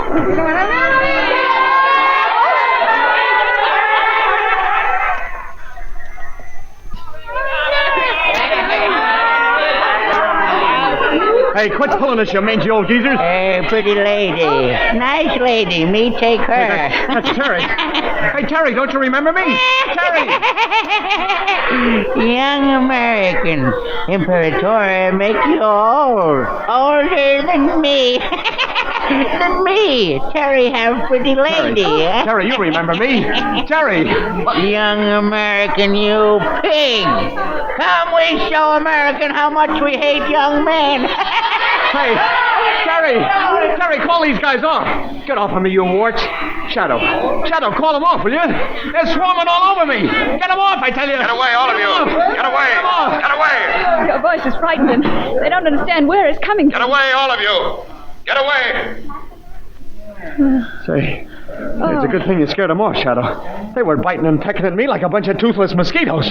Fiendish little animals. Their bodies and brains and souls have all been shrunk out of them. Fine pigs! Who's that? That must be the gentleman known as Imperatore. I say, he's only a half pint himself. A dwarf. No, he's just an undersized man. Must be around 50. Fine pigs! I tell you, bring the American to me. Now I must get them myself. Ah, my American friends. You come see me, Anton Freeman. Now look here, you. Keep quiet. First, I talk with pretty lady here. It's a long time since I seen such fine white skin. Very long time. Don't touch me. Ah, you are like other American ladies, huh? You do not like me because I am not young, huh? Because maybe you like this big pilot, huh? Because he is young, huh? All right, I make him old. Older than me with my serum. You see then what great man Anton Freeman is. Yeah, very great man. Maybe then you would like me more than him. Come, swines, pigs! Bring the Americans to the laboratory!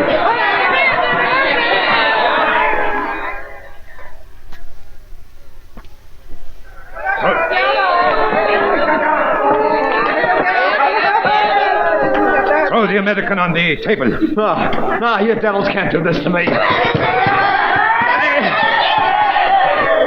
Let me up. Look at the useless struggles Let me up, Adam. of the young American. Even a young American can do nothing against all the bent-over old men. Where's your great friend, the Shadow, now, lady? I thought he was going to make everything all right. Like Gulliver in the land of the Lilliputians, eh, Dr. Freeman? Hey, who says that? I know the Shadow wouldn't fail us, pilot. Our friend the pilot is like Gulliver in the land of Lilliput, eh? Small old men swarming over him and fastening him down. Well, who are you?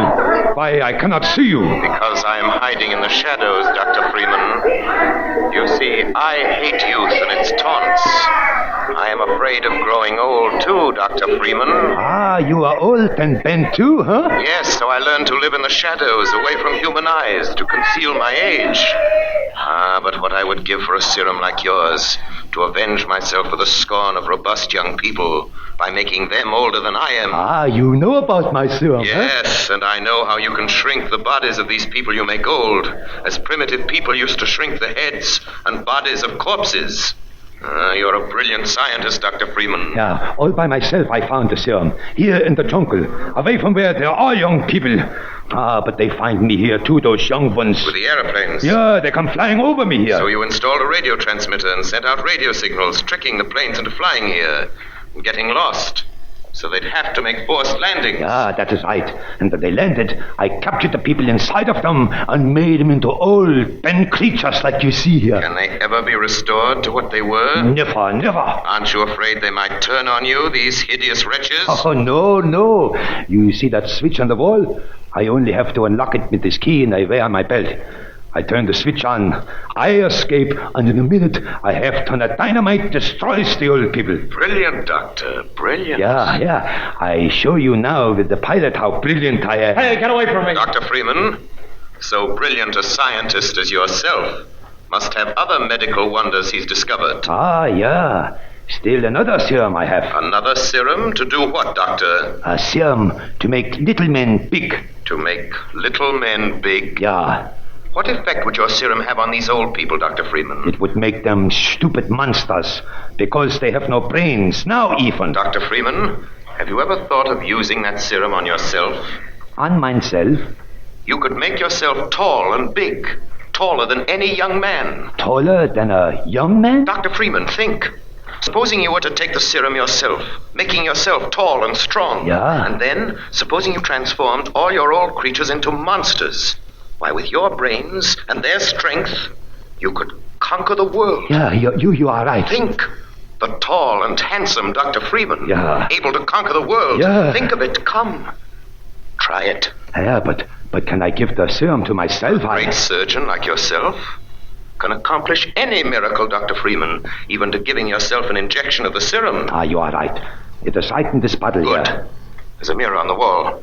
Stand before it and give yourself the injection. Yeah, but... Think. Master of the world, Dr. Freeman. Yeah. Certainly that's worth any effort. A little pain. Oh, yeah, you are right. I will do it. How do you start? I show you. I fill this glass tube with the serum. Oh, no, I cannot do this. Come. There's no time to hesitate. The whole destiny of the world is in your hands. Master of the universe. Yeah, I will do it. Now what? I inject the serum. I am, you see, I am growing, you see. Mother McCree, the guy's growing like a balloon blowing up. Look at him. You see, man in the shadows, I am growing. Yes, I see, Anton Freeman. Your body is growing, but your mind, is it growing too? Yeah, the inside, my head, it feel like it get big, like great big rubber ball inside vacuum. Yes, Dr. Freeman, a good description. A great rubber ball inside a vacuum. You forgot that your serum to enlarge the body would enlarge every organ of your body, even your brain. Yeah, I will even be greater genius. No, your genius will shrink and disappear. You can enlarge the brain, Dr. Freeman, but you can't enlarge the matter that makes for intelligence. The larger your brain gets, the smaller your ratio of intelligence. You're becoming a stupid, heartless, brainless monster, like your wretched creations. No, I will show you. Margot, quickly. You and the pilot get to the plane, get ready for the takeoff. What about you, Lamont? I'll join you as soon as this monster's destroyed himself. Hurry. Well, Dr. Freeman, your serum works, doesn't it? You're tall now, 7 feet, maybe more. But you're stupid. I will kill you, man in the shadow. I doubt that. You're too stupid to defend yourself now, even against your old people. You forget the dynamite. I will turn the switch, blow them on you to pieces. That is it. I will blow them up, and you first. I unlock the switch. Get away from that switch, Freeman. The man in the shadows, he is afraid, huh? Dr. Freeman, he's not afraid. Dynamite cannot hurt great big Dr. Freeman. See, already more than 7 feet I am. Now, I turn the switch. Take your hand off that switch. Make me take it off. You think you can make giant Dr. Friedman do anything? Very well, I will make you take your hand off it. Take off your hand from that switch. Ah, there you are. Now I feel you. Let go. Let go of me. Dr. Freeman, find where you are. Let go of my arm. You come to take my hand off the switch that show me where you are.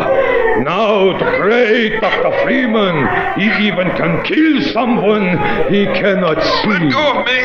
Now I turn the switch that set off the dynamite.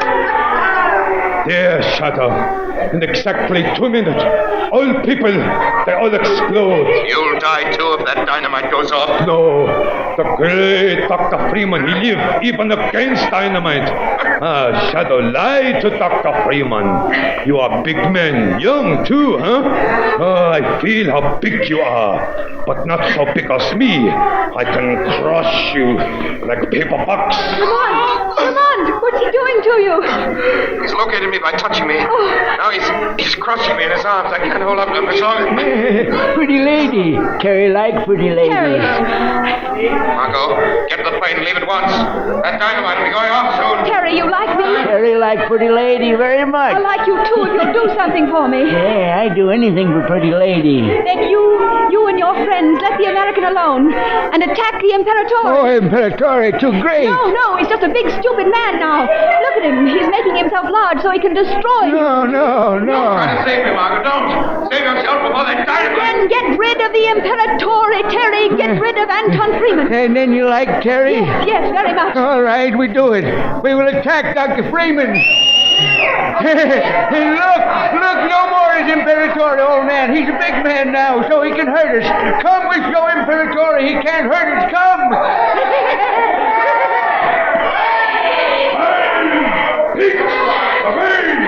Come, we show Imperatore how much we hate him. Come on!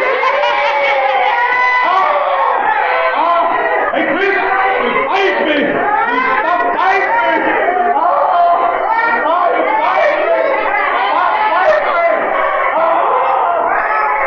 Margot, I'm here with you. Oh, thank goodness, Lamont.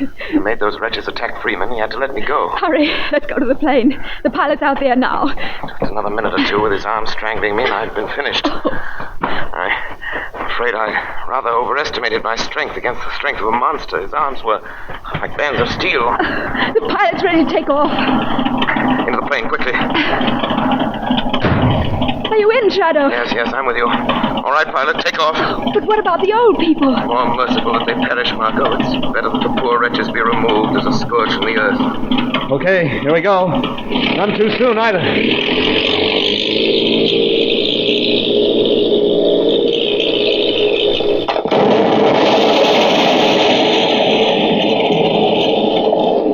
Just in time.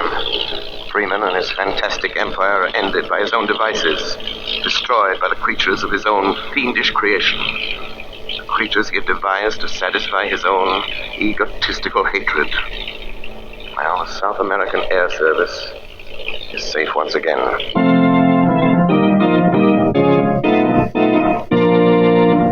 You have been listening to a dramatized version of one of the many copyrighted stories which appear in the Shadow magazine, now on sale at your local newsstand.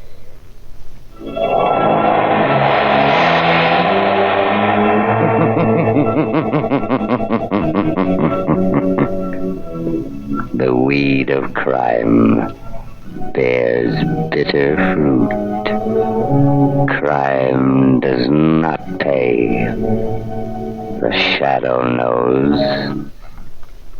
All the characters and all the places named are fictitious. Any similarity to persons living or dead is purely coincidental.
New wonderful Old Dutch cleanser, the only cleanser made with activated seismotite, invites you to stand by for Nick Carter, Master Detective. Today's Nick Carter adventure starring Lon Clark, The Case of the Vanishing Weapon.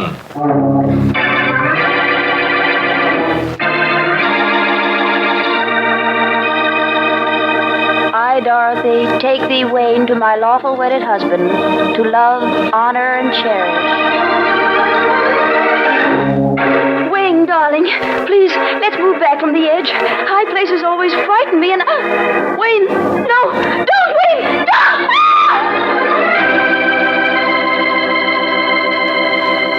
I, Emily, take thee, Wayne, to my lawful wedded husband, to love, honor, and...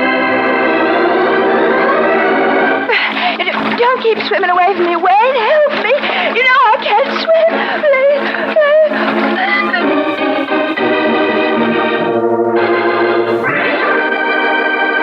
Now, Nick Carter and the case of the vanishing weapon, brought to you by new, wonderful Old Dutch Cleanser. It's 4:20 in the afternoon of an extremely warm day. Driving back to the city, Nick and Patsy meet a car rushing toward them at top speed on the left side of the road. Get over, you idiot! Nick, it's a woman. She's going to hit us. Nick, she ran right into us. Couldn't get out of her way because of that fence. But at least we avoided a head-on collision. She only struck the back end of the car. I wonder if she's hurt. Now, come on, let's see. Yeah. Oh, Nick, she caromed off your car right smack into that tree. Must have been ill. I saw her just before we crashed, slumped over the wheel. There she is. Oh, Nick, she was thrown to the windshield. Yeah, she's in pretty bad shape. Seems to be conscious, though. I can't die. Can you hear me? I can't. You're not going to die. You're going to be all right. He'll marry again. He'll kill his next wife, too. What did you say? For the insurance. I know it. I found out too late. I can't die. If I do, he'll do it again. He'll marry again. Oh, please, don't think about it now. She's dead. Oh, Nick, she wasn't delirious. She knew what she was saying. Do you think her husband really killed her? I don't know, Patsy. But I'm going to make it my business to find out.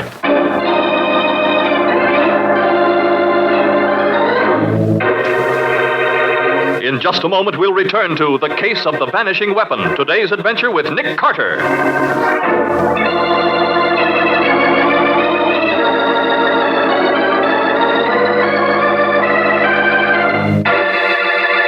Yours, a thrilling new cleaning discovery. Yes, to give you faster, easier cleaning than any other cleanser, we've activated Seismotite in Old Dutch Cleanser. When there's a sink to clean, a touch of Old Dutch Cleanser works dazzling magic. Just see new sudsing Old Dutch Cleanser go to work. It dissolves grease on contact. Quickly, easily, its sudsing action sweeps away dirt and stains. Snowy white Old Dutch Cleanser cleans fast, safe, sure. Leaves no gritty sediment. Rinses away completely. Doesn't clog drains. Get 2 cans of Old Dutch Cleanser. One for the kitchen, one for the bathroom. Old Dutch Cleanser, the only cleanser made with activated Seismotite.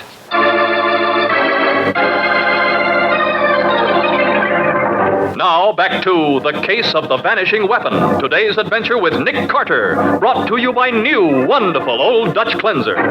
It is a short time later. Nick and Patsy are talking with the chief of police of Elm City, the town the dead woman lived in. Well, that's the story, Chief. I've given you her exact words. I've known Kay Bolton since she was a little girl. Well, do you know her husband, too? Sure. He came here from out west someplace, I understand. They've been married long? Well, about a year, I guess. I see. Kay was a widow with a good farm, a little money in the bank. I guess Bolton knowed a good thing when he seen it, and he just swept her right off her feet. What did her family think about it? She don't have no family except a brother, and he was away at the time. You see, he builds bridges. I see. Hey, Chief, did you notice that the windows in Mrs. Bolton's car were all shut up tight? A day like this, it must have been sweltering in there. Yeah, it would be. Well, Kay had hay fever kind of bad. I heard her say many times she'd rather roast than sneeze her head off from the pollen in the air. Yes, but that's no reason to have the heater on. The heater? Yeah. When I examined the wreck, I noticed that the heater was on full blast. Nick, you said she was slumped over the wheel as though she were unconscious just before the collision. Yeah? Maybe she passed out from the heat. Well, now, that don't make sense, Miss Bowen. If it was that bad, seems like even Kay'd stop and cool off. Hay fever, no. I'd think she would. But suppose she were unconscious from carbon monoxide fumes or something. Huh? You mean Bolton might have done something to the exhaust pipe so them fumes go inside? Maybe. But she wasn't unconscious when you got to her. No. But the shock of the wreck could have snapped her out of it. Well... Look, Chief, suppose we don't say anything about our suspicions until after we talk to her husband. Yeah, and let him think he's put it over on us, huh? And I'll have the autopsy performed as soon as we get back to town. Yeah, but you'll need the husband's permission, won't you? And he'll never give it if he's guilty. You've got something there, Miss Bowen. Well, nevertheless, let's try it anyway. Maybe we can learn something from his reaction when we suggest that autopsy.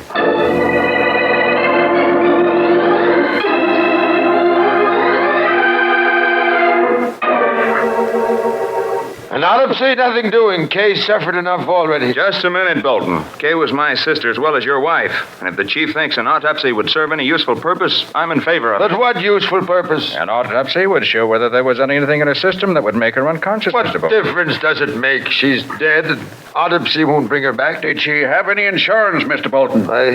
Yes, we had a joint policy for $20,000 payable to the survivor. And this farm, who gets that? Well, I don't know. We never discussed it. Well, you get it, Bolton. Huh? Kay wrote me she'd made a new will after she married you, leaving you everything. I didn't know.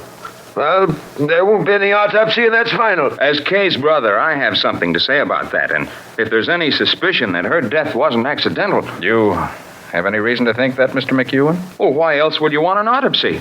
And why would you want to know who benefits by her death? If there's any doubt, I want it cleared up. And you should too, Bolton. Well, I do, Mac, of course, Well, but... then just sign this paper giving your consent. Well, very well. Give it here. There you are. Mr. Bolton, I don't like to butt in, but I can't find the housekeeper. She went to her room, Sam. She's all upset. Oh. Well, Mr. Mack, that 5 gallons of ice cream Mr. Bolton got for the party tomorrow, she didn't put in the deep freeze, and it's all melted. I was wondering... Throw it out. Do anything you want with it. Only get out of here and go back to your work. Oh, yes, sir. Who's that, Chief? That's Sam Webb, the hired hand. What you doing here, Chief? Ain't nothing wrong, is there? Yes, Sam, it's Mrs. Bolton. She's dead. No. Wrecked the car, did she? What makes you think that? Huh? Just the first thing that popped into my head, I guess. Besides, I thought she wasn't in no condition to drive when she come out to the barn and drove off. What? You mean she was ill? Oh, no, ma'am. She was mad. Blazing mad, if you ask me. Folks can't keep their mind on their driving when they're like that. What were you doing in the barn? I thought I told you to mend that fence at the bottom of the west pasture. Well, I finished up early, Mr. Bolton. So I thought I'd clean out the stalls and do some repairing. I was there when you come in. Sam, did Mrs. Bolton tell you what she was angry about? No, sir, but she was good and mad. Oh, it wasn't anything, Mr. Carter. Bolton was late getting back with the car, and Kay had an appointment in Elm City. She was mad because she was going to be late. I couldn't help being late. I was delayed. Was there a quarrel, Mr. Bolton? Of course not. Kay was always flying off the handle, but it didn't mean anything.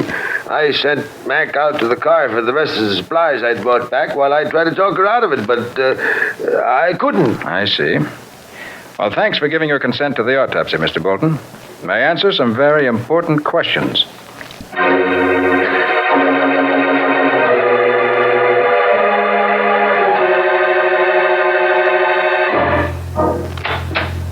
Oh, good morning. Hello, Carter. Miss Bowen. Hello. Oh, gosh, what a night. I was down at the blame garage till 6 o'clock this morning. Oh, did the mechanic find anything suspicious? Well, the car was smashed up pretty bad, but he swears the wreck didn't affect nothing that could have caused the accident. Oh, did he check the steering gear, the brakes? Yeah, and the muffler, too. Nothing had been tampered with. And the autopsy showed absolutely no trace of carbon monoxide in her lungs or blood. No other poisonous gas, for that matter. And she wasn't drugged either. I guess we was wrong about Bolton doing it. Maybe she did fall asleep at the wheel. No, I doubt that, Chief. Anyone who was as upset and angry as Sam said Mrs. Bolton was just wouldn't doze off. Are you still trying to make out it was more than an accident, are you? Oh, we're sure it was. Well, now, if Bolton caused that wreck without tampering with the car and without drugging her in any way, he's committed a perfect crime. A murder without a single clue. I wouldn't say that, Chief. Every unexplained fact is a clue. And there's several in this case. Such as what? Well, why was Sam so sure she'd been killed in an auto wreck? Why should her dying words have been about murder for insurance? And why was she driving with the heater turned out? Okay, if you're looking for unexplained facts, what about the ice cream? Well, what about it? Well, now, Bolton brought that back from town at 4 o'clock. Uh-huh. And when we was there at 7:30, it was all melted, according to Sam. Oh, well, that's only natural. The housekeeper forgot to put it in the deep freeze. Miss Bowen, we get them 5-gallon containers of ice cream for picnics and such. We get them early in the morning. And they're still as hard as a rock when we eat supper. By George, that's it. Huh? Well, what's what? That's what killed Mrs. Bolton. The weapon that vanished into thin air. Vanished? Literally and completely, without leaving a trace. What? Then there's no way of proving it, is there? Not unless we can get a confession. And anybody smart enough to think up a scheme like that won't be easily bluffed. Now, look, Carter, where would you get a weapon that would vanish that way? At your local creamery, just as Bolton did. Oh, Nick, you're not saying that Mrs. Bolton was murdered with 5 gallons of ice cream? No. If it wasn't for that ice cream, she'd be alive right now. Oh, Nick. Come on, let's drive out to the farm. Now I've got something to work on.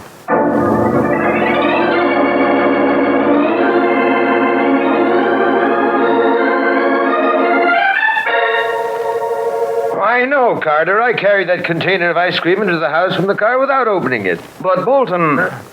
Yes, McEwen, were you going to say something? Well, only that when I went through the kitchen to get the other things out of the car, I noticed that the seal on the container was broken. Well, I didn't break it. Perhaps the housekeeper... No, Mr. Bolton, I asked her. She was upstairs at the time. Well, what's the ice cream got to do with it anyway, Mr. Carter? Plenty, McEwen.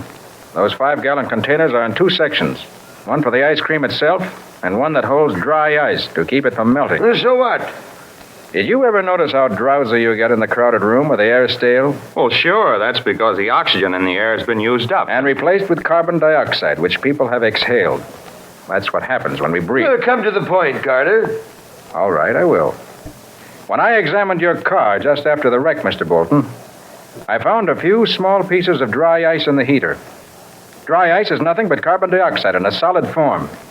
In the heater of your wife's car, it melted, fast, and flooded the car with carbon dioxide. And with all the windows closed, it must have been 10 times as bad as the most crowded, stuffy room you ever saw. And that's why she went to sleep at the wheel. That's fantastic. You think somebody took the dry ice out of that ice cream container and put it in the heater of the car to make her wreck the car and kill herself? Yeah, Mr. Bolton, that's exactly what we think. Then it must have been Mac. Why, that's a lie. You went through the kitchen when I left the ice cream and then went out to the car for the rest of the things. You must have opened the package and... Are you accusing me of murdering my own sister? It had to be you. Nobody else could have done it. No?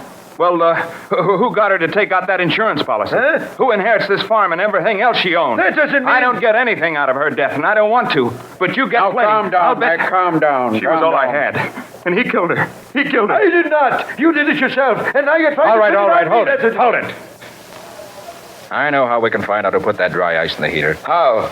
Ask Sam, your hired man. Sam? What would he know about it? He was in the barn from the time you drove in with the ice cream, Mr. Bolton, until your wife left about 10 minutes later. Dry ice melts fast, very fast. To be effective, it'd have to be put in sometime during that 10 minutes. Sure. You're right, Mr. Carter. Sam must have seen him putting that stuff in the heater. That's why he figured Kay was killed in a wreck. Yeah, maybe he didn't think nothing of it at the time, but afterwards he realized what he saw. And then maybe he figured he could get paid for not talking. Well, he'll talk now. He'll talk or I'll break him in two. All right, no, McEwen. You and Bolton will stay here with the chief. Patsy and I'll go talk with Sam. And after we do, Chief, I think you'll have a new boarder at the county jail.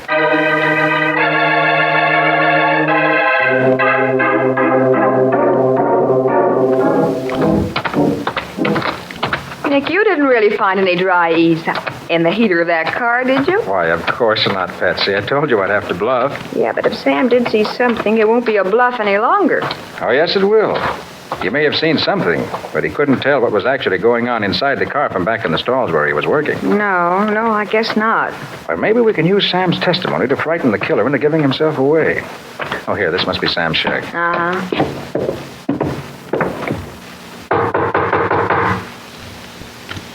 He must be here. We know he's nowhere else on the farm. Yeah. Let's see if the door's locked. Oh, it isn't gone in. Right. Oh, Nick, look. They're on the floor. Oh, that's Sam. Nicky, he's dead, isn't he? Yeah. Shot through the head. Probably sometime last night. Look around the floor. See if you can find an empty cartridge. Right. If he was killed with an automatic, there's a chance the empty shell's on the floor somewhere. Well, if it is, I'll find it. Here. Here's something. What is it? Somebody knelt down beside the body. There's a perfect knee print and this smear of blood. You can even see the weave of the material the trousers were made of. Some sort of coarse tweed. Nick, I found it. The cartridge shell? Yes, it was under the table. Here. Uh-huh. Now we can really get down to business. Yes, this time we've got a weapon that can't vanish into thin air.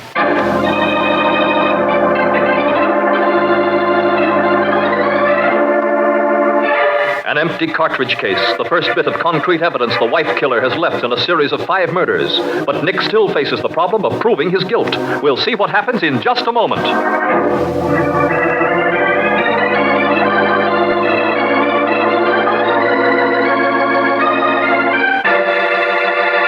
An important announcement. coming next week on Nick Carter, Old Dutch Cleanser's big new contest. Listen so you can get an early start in this easy, fascinating contest that pays off with loads of valuable prizes. And remember, we've activated Seismatite in Old Dutch Cleanser. Its amazing sudsing action sweeps away dirt and stains, cuts grease on contact, cleans fast, safe, sure, leaves no gritty sediment, rinses away completely, saves you time and work, helps you keep your house at its shining best. New sudsing Old Dutch Cleanser is at your grocer's now in the same familiar package. Get 2 cans tomorrow. One for the kitchen, one for the bathroom. Old Dutch Cleanser, the only cleanser made with activated Seismatite.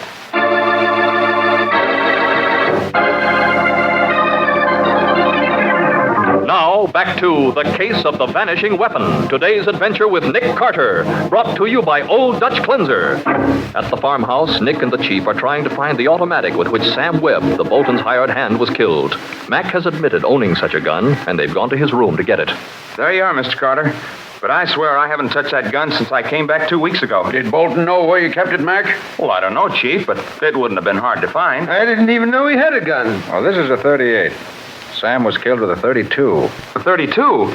Then Bolton must have used Kay's gun. What are you talking about? Kay didn't own a gun. Why, you're a liar. She had a 32 automatic for years, kept at her bedside table, and you know it. That's not true. You can come and look for yourself, Chief. Our room is right across the hall. But you won't find any gun there. No, don't expect to, not now. Oh, here's your gun, McEwen. Oh, well, thanks, Mr. Carter. But Kay did have a gun. Charlie must have seen it hundreds of times. Don't worry. We'll get at the truth. There, look for yourself. Do you see a gun in that drawer? Kay wouldn't have a gun in the house. All right, let's forget about that for a minute. Who owns a tweed suit? A tweed suit, Mr. Carter?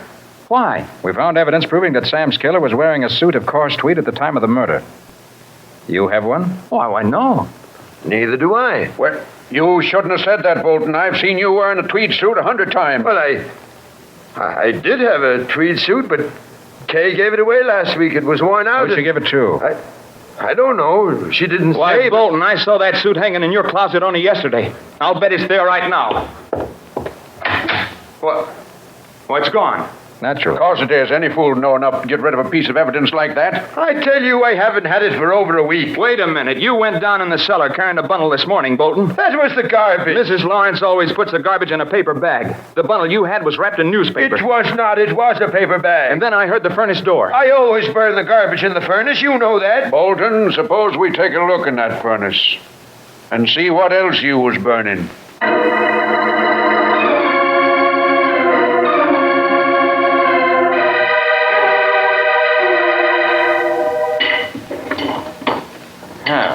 Here's another scrap of tweed that didn't burn. That's part of your suit, ain't it, Bolton? Yes, but I didn't put it there. Mac did it. He's framing me. Oh, sure. He is, I tell you.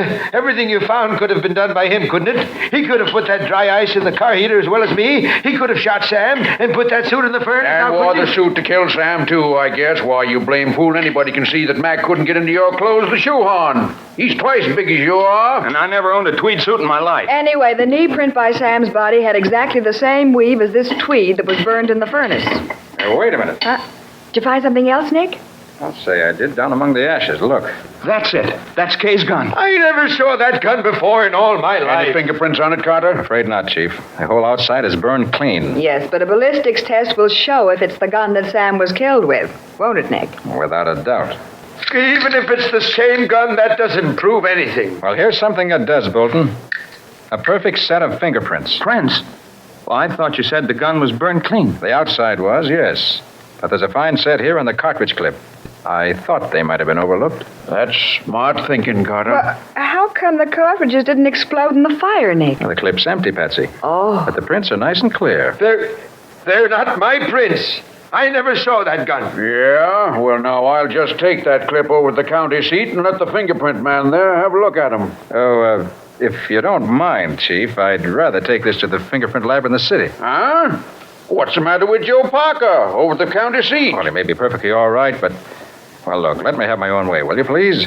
I'll stay at the hotel in Elm City tonight, drive into the city tomorrow, and have a report you can depend on before tomorrow evening. Okay, keep the blame clip. And you, Bolton, come on. I'm locking you up where you can't get out to commit no more murders.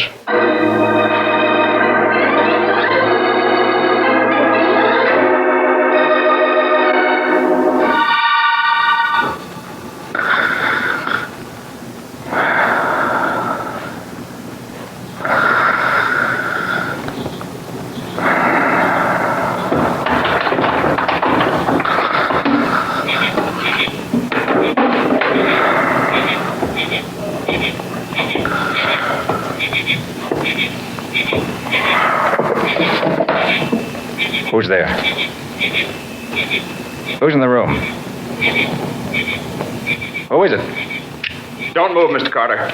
You're a fine target under that bed lamp. McEwen. What are you doing here? I came to get something that belongs to me. That clip with the fingerprints on it. What? And those are your prints. Bolton was telling the truth. You killed Sam. Sure I did. I couldn't let him tell about seeing me put that dry ice in the heater of Kay's car, could I? And he said he had been in the barn at the time. I had to get rid of him. And all the evidence against Bolton. You planted it yourself. Why not? Somebody had to be the patsy. And I could see you suspected him already. Nobody knew I had that 32. So I said it belonged to Kay. And who can prove that it didn't? And you planted it in the furnace for us to find, together with a tweed suit. Sure. That suit was the smartest part of the whole frame-up. Kay gave it to Sam. It was hanging right there in front of me when I shot him. But you couldn't have worn it. It was too small for you. No. But I could wrap it around my knee and then make a print in that blood stain, couldn't I? Didn't tell you I saw Bolton trying to burn it. You thought of everything, didn't you? Everything but that cartridge clip with my fingerprints on it. Where is it, Carter? Or do I put a bullet in your head? All right, you win. It's in the left-hand top dresser drawer, wrapped in a handkerchief. Yeah? Thanks for making it easy.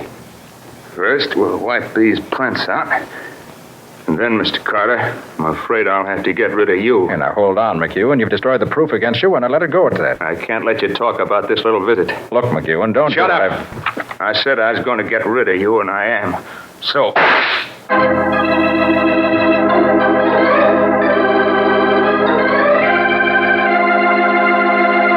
As Mac points his gun at Nick's head and pulls the trigger, he stands only a few feet away, too close to miss. We'll see what happens in just a moment.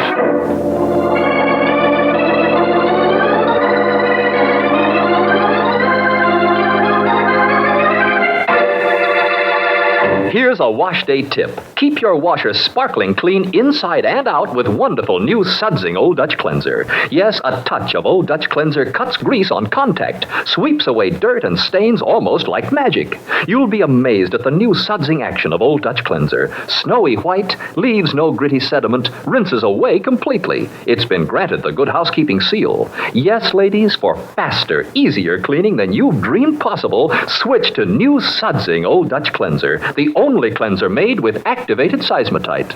And next week, Old Dutch Cleanser's wonderful new contest starts. Easy to enter, easy to win. It's loads of fun with loads of valuable prizes. Hear all about this sensational new contest and how you may win next week on Nick Carter.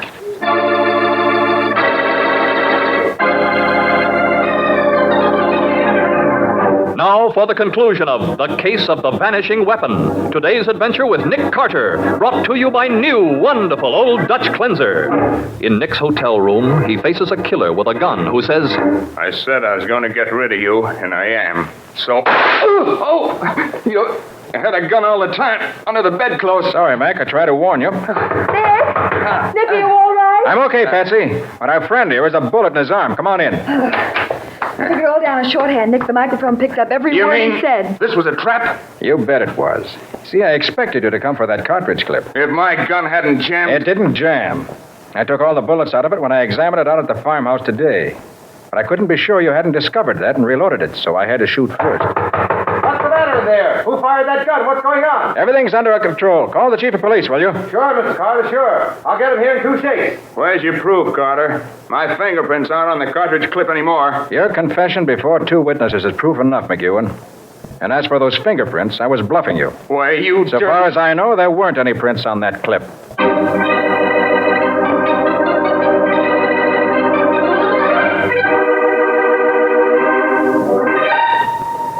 Nick, how did you know Wayne McEwen killed his sister and Sam Webb? Well, I was pretty sure of it from the moment we found out how McEwen's sister was killed. Done that? Mm-hmm. Furthermore, every bit of evidence we had against Bolton came directly from McEwen.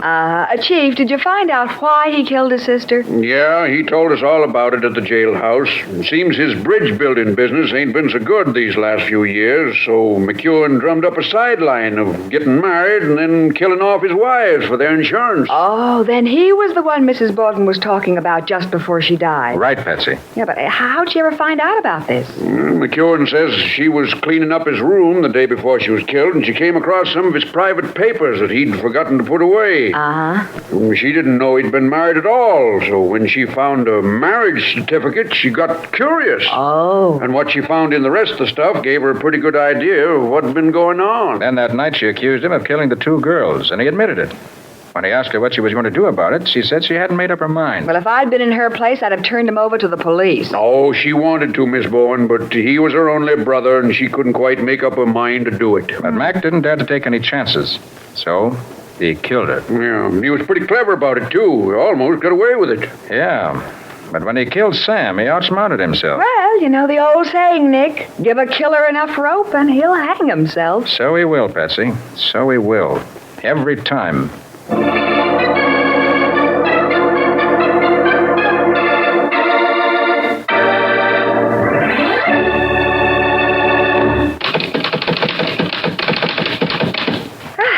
Well, Nick, that's the last of them. Okay, Patsy, that's all for now. You better go home and change. Remember, we're meeting Bill and his wife at 7:30 for dinner. Well, how about after dinner? I want to know how to dress. Well, Bill said something about taking in an amusement park and ending up with a boat ride on the river in the moonlight. Oh, hold on. Take it easy, Carter. Hey, for heaven's sake, Patsy. Amusement park, boat rides, redheads, penicillin. Okay, I get it. I don't want to end up at the bottom of the river just because the ticket seller was a beautiful redhead who posed as a Hey, model. hold on, Patsy. Let's tell about that adventure next week. We'll call it The Case of the Purloined Penicillin.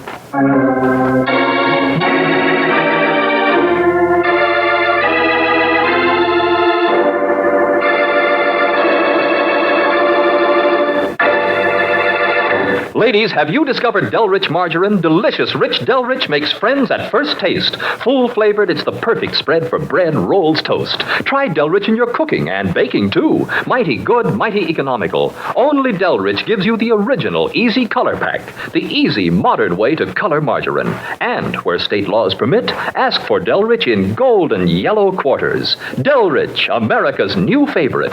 Del for delicious, rich for rich, full flavor. Get Delrich margarine tomorrow, for Delrich makes friends at first taste.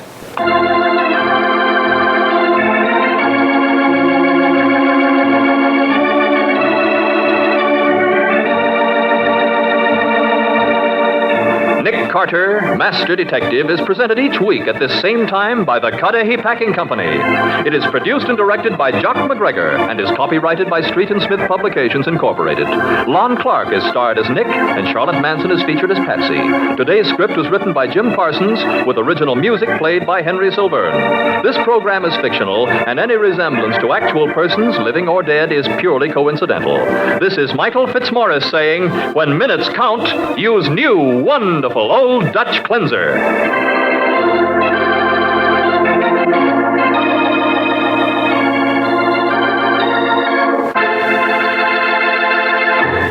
This is the Mutual Broadcasting System. We'll be right back with more crime classics right after these messages.